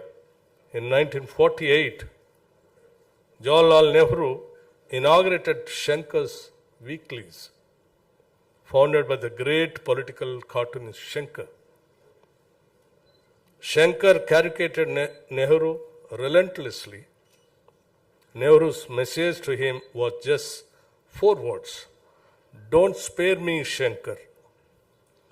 That sentence contains something important about the democratic tradition we inherited. Democracy does not require people in power to enjoy criticism. It requires us to accept the legitimacy of criticism. Those of us in government will sometimes think journalists are unfair. Sometimes we will think you have misunderstood us. And occasionally we may even be right. But governments and journalists are not supposed to agree all the time. If they do, citizens should probably start worrying. Journalism performs one of democracy's most necessary functions. It makes power explain itself. There was a time when the office of the editor itself carried extraordinary weight in India. One distinguished editor famously described his position as the second most important job in the country. Perhaps that contained a little journalistic modesty. But the remarkable thing is that people understood what he meant. An editor could influence the national conversation. A proprietor like Ramnath Goenka, just now Sri Ramji also mentioned about the incident. I would like to quote the same kind of. A proprietor like Ramnath Goenka could take on governments and prime ministers through the power of his newspaper. The press could make governments uncomfortable. We should ask ourselves as difficult questions today. Can the editor of a newspaper still make that claim today? Not that he or she is the second most important person in India. That was perhaps always a little hubristic. But does the institution command the same authority? And if it does not, why not? Part of the answer is that journalism itself has changed. News organizations have to survive commercially. There is nothing wrong with that. Journalists need salaries. Newspapers need investment, technology, costs money. But journalism cannot become only a trade. Because a newspaper is selling a product, but it is also performing public function. The danger begins when we confuse the two. A newspaper must have a market, but journalism must have a purpose. That purpose is to inform the citizen, question power, uncover what is hidden, and give space to voices that otherwise may not be heard. That was true in Dadabhai's time. That was true in Tilak's time. That was true in Ambedkar's time. That was true in Gandhi's time. That was true in many decades in this country. It remains true even today also. And today the challenge is even greater. For most of human history, information was scarce. Now we are drowning in it. Social media has democratized speech in an extraordinary way. Anyone with a smartphone can speak to the world. That is, in many ways, a great expansion of freedom. But freedom has never meant the absence of responsibility. There is an old saying about liberty: my right to swing my fist ends where your nose begins. The same principle must surely have some meaning in the digital world also. My freedom to speak cannot become a license to deliberately destroy another person's reputation with a falsehood. Freedom of expression cannot mean freedom from responsibility for what we express. And technology has made this challenge far more complicated. A rumor can cross India before a reporter has finished checking with whether it is true or not. A photograph can be manufactured. A voice can be cloned. Artificial intelligence can generate thousands of convincing words in seconds. And algorithms increasingly decide which voices are amplified and which are not. The loudest statement, the angriest statement, sometimes even the most outrageous statement can travel the farthest, not because it is true, but because it keeps us looking at the screen. Technology has democratized the rights to speak. It has not democratized the discipline of journalism. So the great shortage of our age is no longer information. The shortage is trust. And that may also be journalism's greatest opportunity. Because when everybody can publish, the journalist's most valuable position is no longer the printing press, its credibility. But we cannot defend journalism without defending journalists. We cannot ask a district reporter to fearlessly question powerful people while wondering whether his salary will arrive.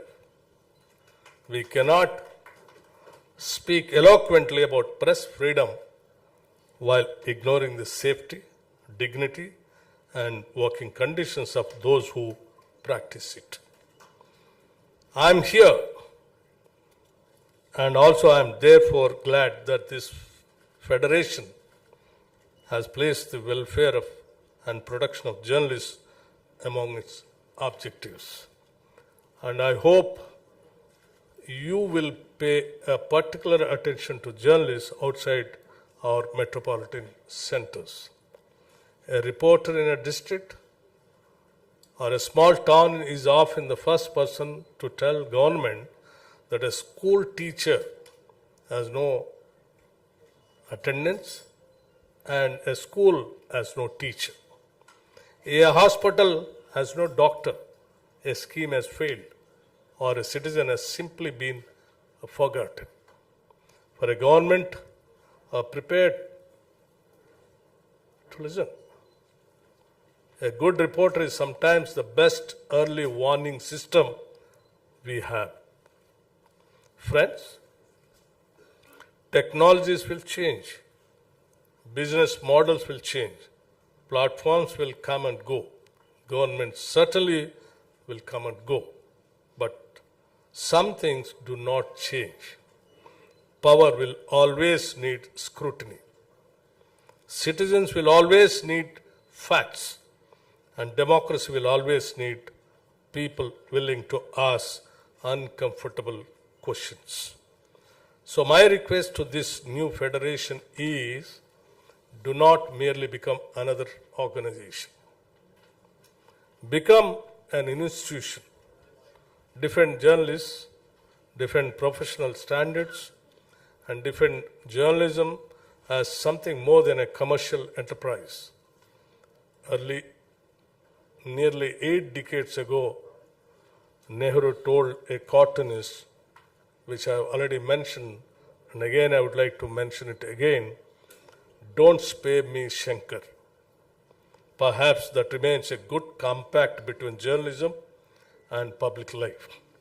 Do not spare those in power, but do not spare yourselves either.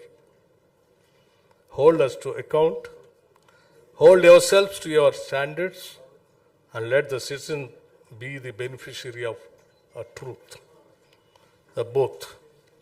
Telangana has always been a land where people speak their minds. The basic trait of Telangana is to express what we feel plainly and without fear. It is part of our character and has shaped our movements, our literature, and our culture. Our government respects that tradition. Freedom of expression carries great weight in Telangana, and those of us in public life must have the confidence to hear voices that disagree with us. So when Nehru said, "Don't spare me, Shankar," we understand the spirit of those words. Speak freely, question freely, and let those in power have the courage to listen. It gives me great pleasure to formally launch the Federation of Press Club here in Hyderabad. And I wish this federation becomes a great success and gives a light to the freedom of expression in this country, and many more the requirements of the journalists. The federation will take care of all those things with a proper institutionalized activities. And once again, I wanted to make it very clear to the press clubs who all have come from all over the country. The Telangana's, it has two basic main traits. Those two traits are, one is it expresses everything without any fear.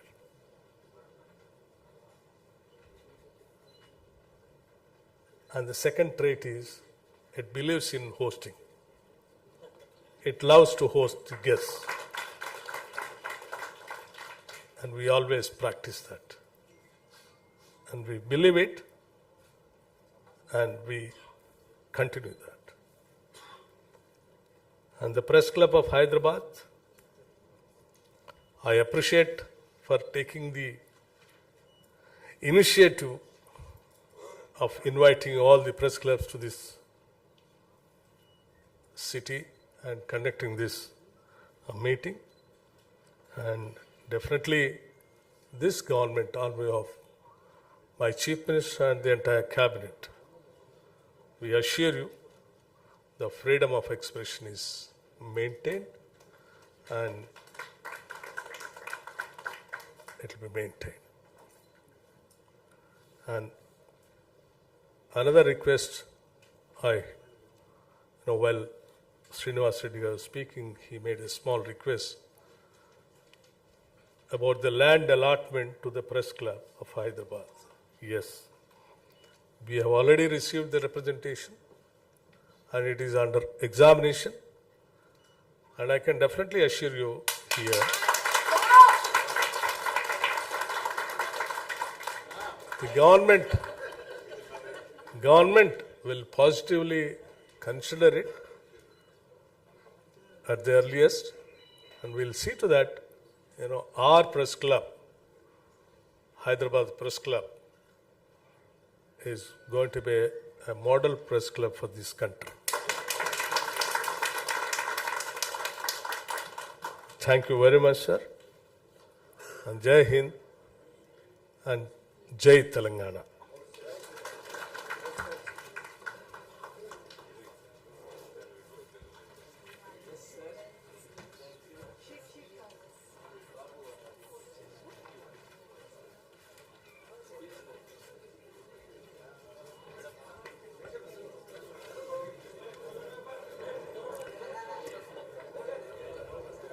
We express our deep gratitude to our Honorable Chief Guest, Deputy Chief Minister of Telangana, Shri Bhatti Vikramarka Garu, for his powerful reminders about the history of media and journalism in India, and also for the direction and the promise and the hope that his words have brought to us today.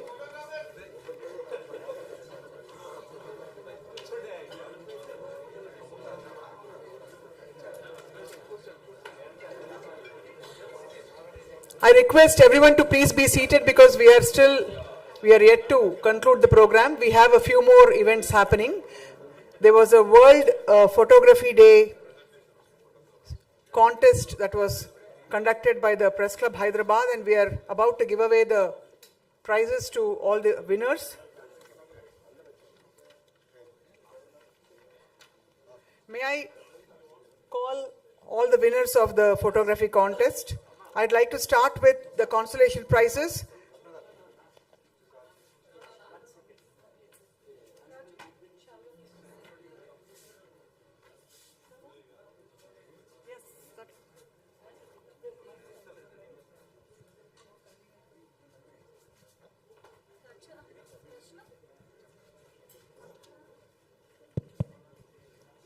మిత్రులందరూ వచ్చినటువంటి మిత్రులందరికీ it's a request from my side on behalf of the government of Telangana,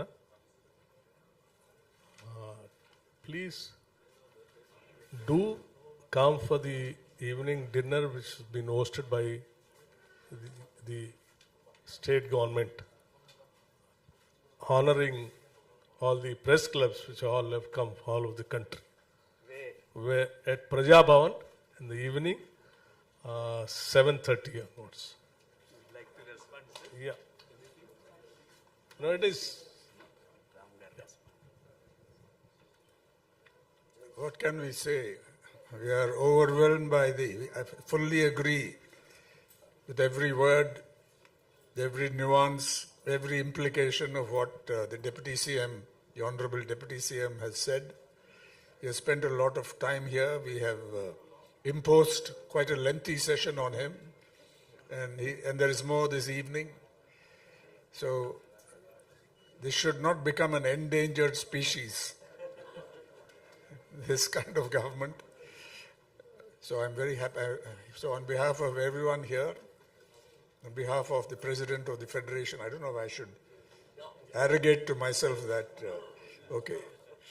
But as a friend of the Federation of Press Clubs, I want to express our sincere thanks and appreciation. And we want you to continue doing this kind of work for the freedom of the press. It's important that we stress social responsibility also. Yes. Thank you, sir. I hope what the Deputy Chief Minister's speech and his sentiments can be made a Telangana model. We know many other sinister models, and this becomes the Telangana model of press freedom and constitutional governance. Full text we are going to print in our Scribes News of Indian Journalists Union. Thank you. Thank you very much, sir. We will now go ahead with announcing the winners of the photography contest. I'll start with K. Jayakrishna from Eenadu. K. Jayakrishna garu వేదిక పైకి వచ్చి వారి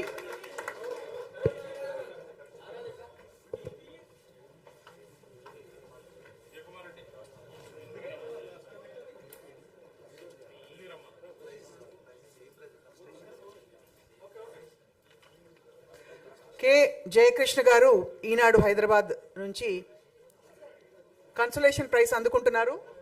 జయకృష్ణ గారికి అభినందనలు. మనందరి కరతాళ ధ్వనులతో congratulations.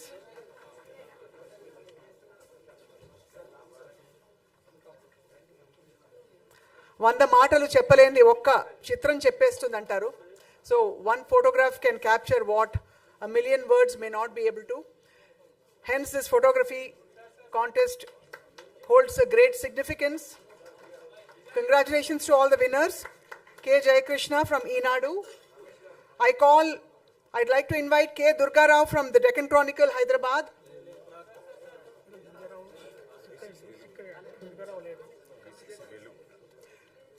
Velugu Patrika nunchi Mahimala Bhaskar Reddy garu. Mahimala Bhaskar Reddy from Velugu V6. I think the stage is about to shake. I request all the others to get off the stage because in the shake. Mahimala Bhaskar Reddy from B6. G. Ravikumar from Andhra Jyoti, Mahbub Nagar, receiving the consolation prize. Consolation prize అందుకుంటున్నారు G. Ravikumar గారు Andhra Jyoti పత్రిక నుంచి. N. Giri from Eenadu. N. Giri from Eenadu, Hyderabad.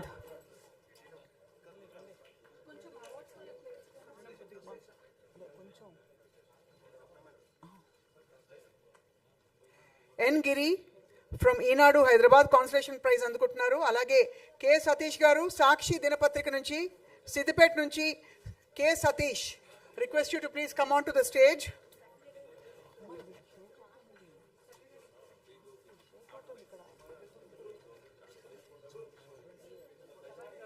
K. Satish from Sakshi. Primary education అనే కేటగిరీలో ప్రత్యేక బహుమతి అందుకుంటున్నారు Mucherla Srinivas from the Hans India, Nalgonda. Mucharla Srinivas from the Hans India has won the special prize in the primary education category.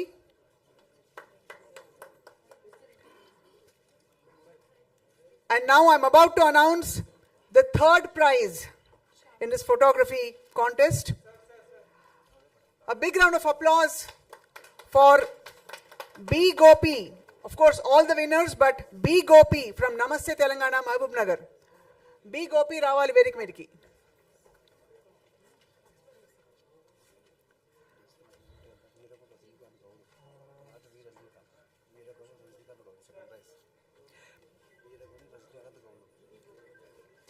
I'd like to invite to receive the second prize from Namaste Telangana, Veeragoni Rajnikant Gaud.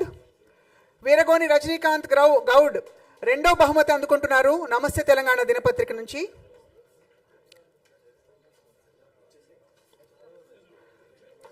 అలాగే రజనీకాంత్ గారు మీరేనా? Congratulations. And మొదటి బహుమతి అందుకోబోతున్నారు మనందరి కరతాళ ధ్వనులతో సాక్షి దినపత్రిక సూర్యాపేట నుంచి యాకయ్య గారు. ఏ Yakaiah. A. Yakaya is receiving the first prize in the World Photography Day contest. A. Yakaya from Sakshi, Suryapet. A big round of applause for all the winners, please.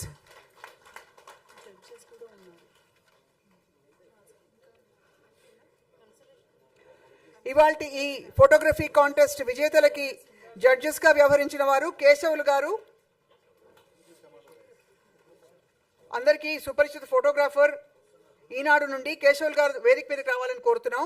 అలాగే కె. శ్రీనివాస్ రెడ్డి గారు editor of Telangana today.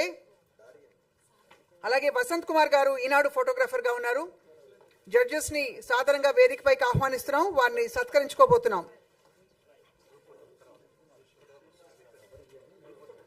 We will have 2 group photographs, one with all the winners and the judges and the esteemed guests on the stage, and another photograph with the members of the federation along with our distinguished guests on stage. I request everyone else to step back for the time being.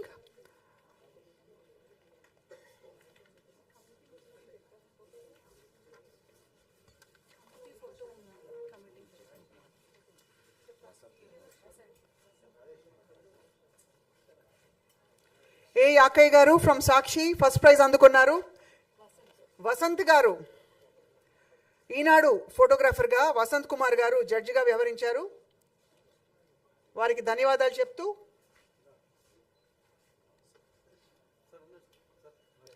I request all the judges and the winners to please remain on stage so that we can all have a group photograph. దయచేసి కేవలం విశిష్ట అతిథులు, ముఖ్య అతిథి ప్రస్తుతం విన్నర్స్తో తీసుకోబోతున్న photograph.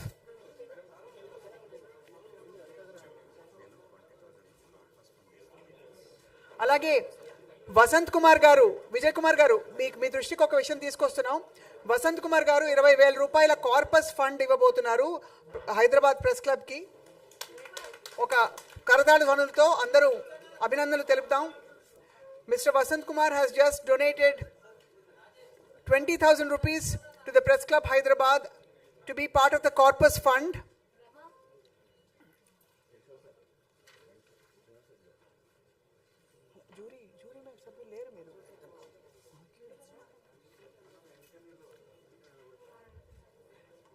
మరికొన్ని photographs తీసుకోబోతున్నాం మన ముఖ్య అతిథి అలాగే విశిష్ట అతిథులతో కలిసి. I request the federation members to please come forward to take a photograph. Federation సభ్యులందరూ కూడా ముందుకు రావాలని కోరుతున్నాం to take a photograph. I request the members of the Federation of Press Clubs to please come forward to take a group photograph, post which we will have another photograph with the members of the jury and then the executive committee and the governing members of the Press Club of Hyderabad.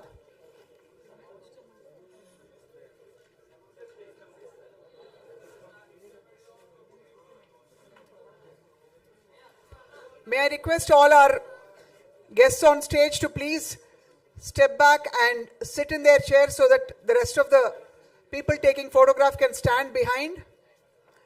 దయచేసి సభ్యులందరూ వెనక కుర్చీలో ఆసీనులు కావాలని కోరుతున్నాం.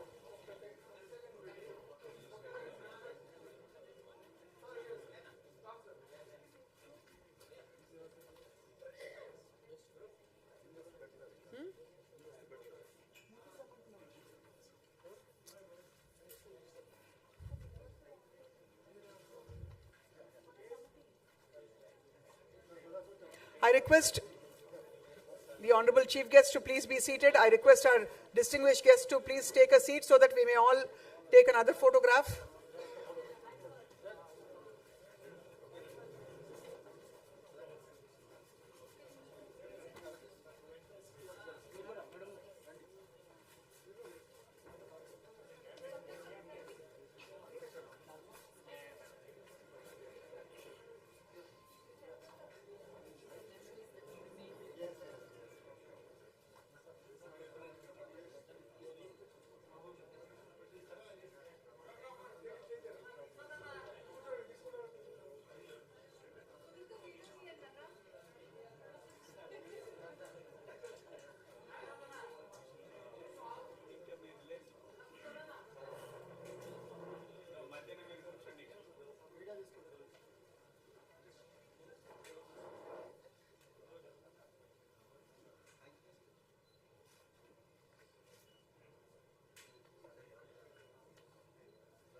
I invite Snehashish Shurji to please come and give the vote of thanks, and then we'll have the national anthem and proceed for lunch. Snehashish Shurji from Kolkata Press Club requests you to please give a brief vote of thanks.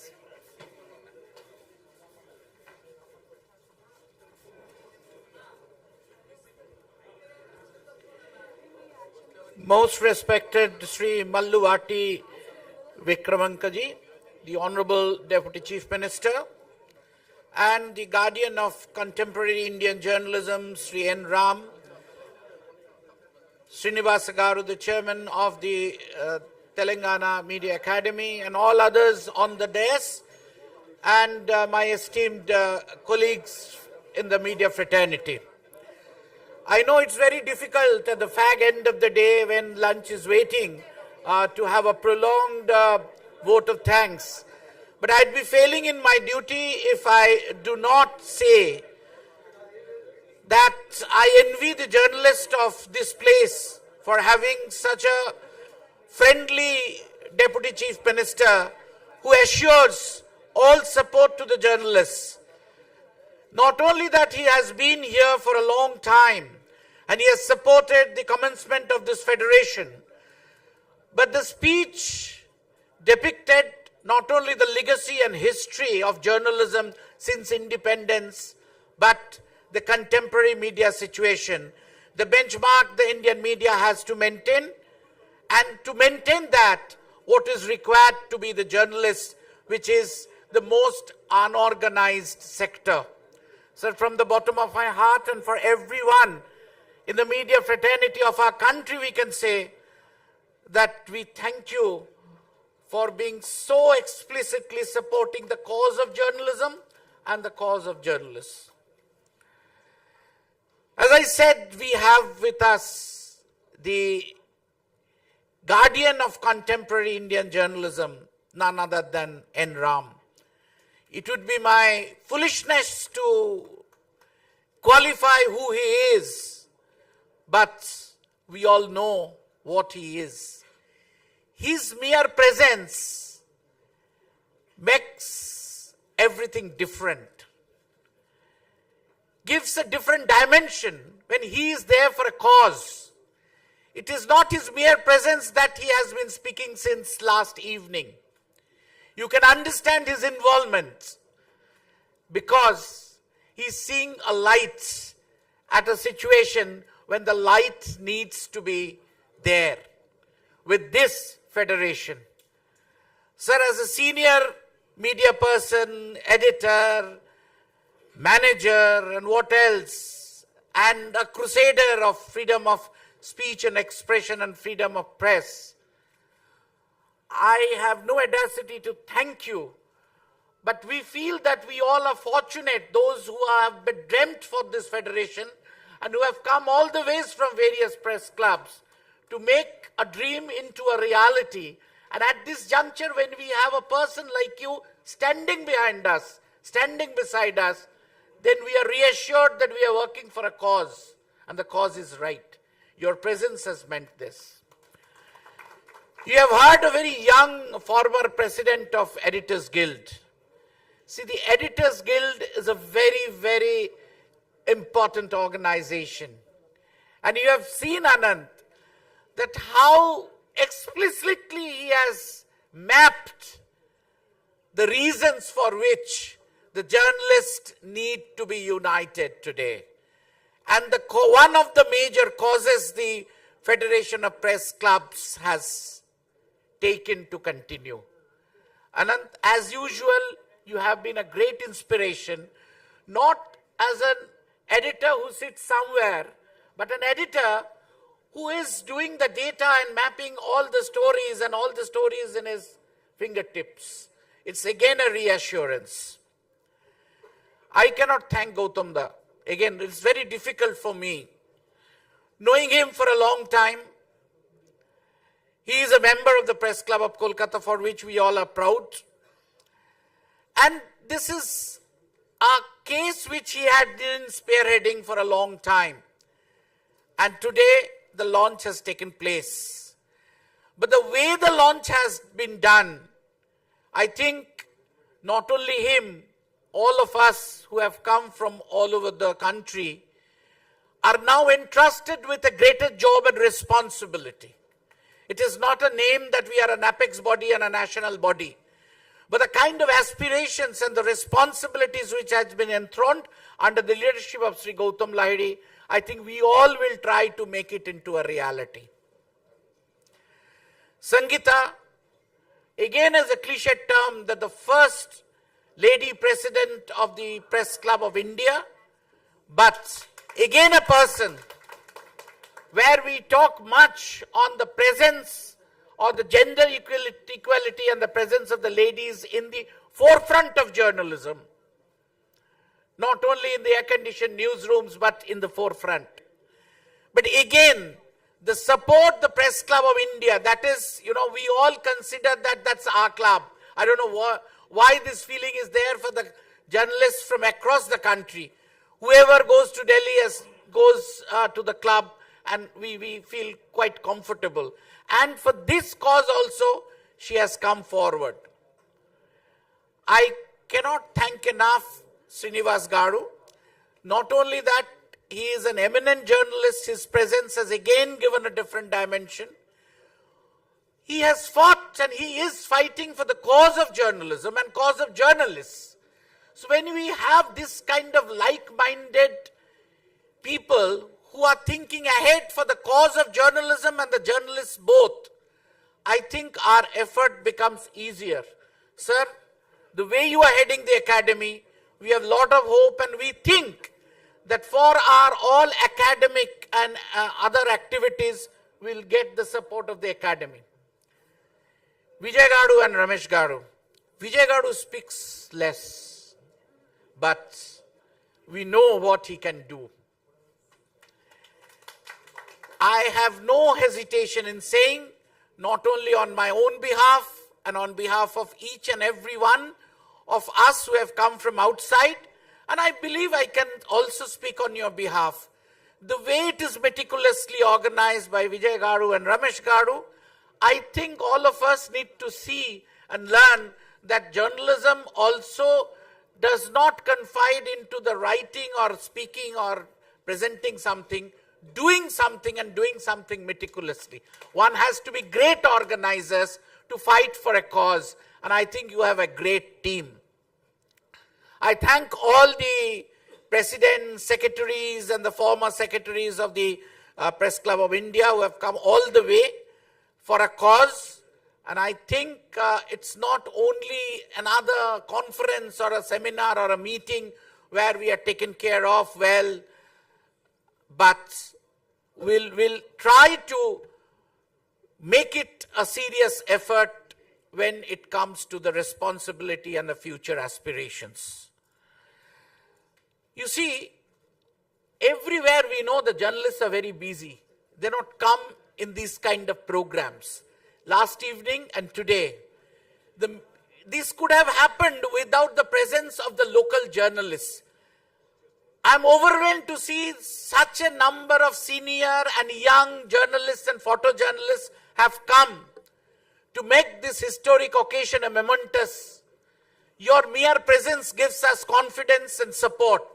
I'm grateful to all of you. And I would like to thank each and every one. Not the least, this lady announced. I will. Sir, I am a television broadcaster, so it's my own clan. So I must thank, along with you, each and every person in Hyderabad Press Club, the managing committee, and all others from the government of Telangana, tourism department, information department, protocol department, and all others who have done their best to make this historic and momentous occasion really a historic occasion. Last but not the least, the MC who have been speaking from the heart. It's the MC's Shatna is not that reading out the written script, the anchor cards, what we say. But when an anchor speaks from within, with the belief, confidence, and aspirations, it becomes it takes a different level. But you don't know, I'm thanking her in advance for a very personal reason. She's going to sing later the Malayali version of a very famous Telugu song. Telugu version of a very famous song.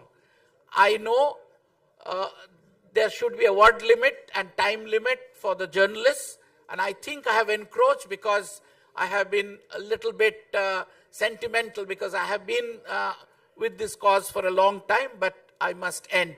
Vote of thanks should not be larger than any of the speeches.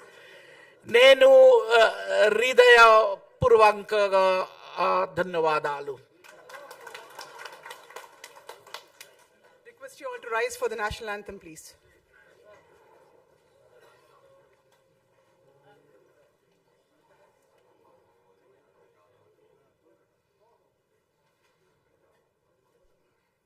जनगण मन अधिनायक जय हे भारत भाग्य विधाता पंजाब सिंध गुजरात मराठा द्राविड उत्कल गंगा विंध्य हिमाचल यमुना गंगा उच्चल जलधि तरंगा तव शुभ नामे जागे, तव शुभ आशीष मांगे, गाहे तव जय गाथा, जन गण मंगलदायक जय हे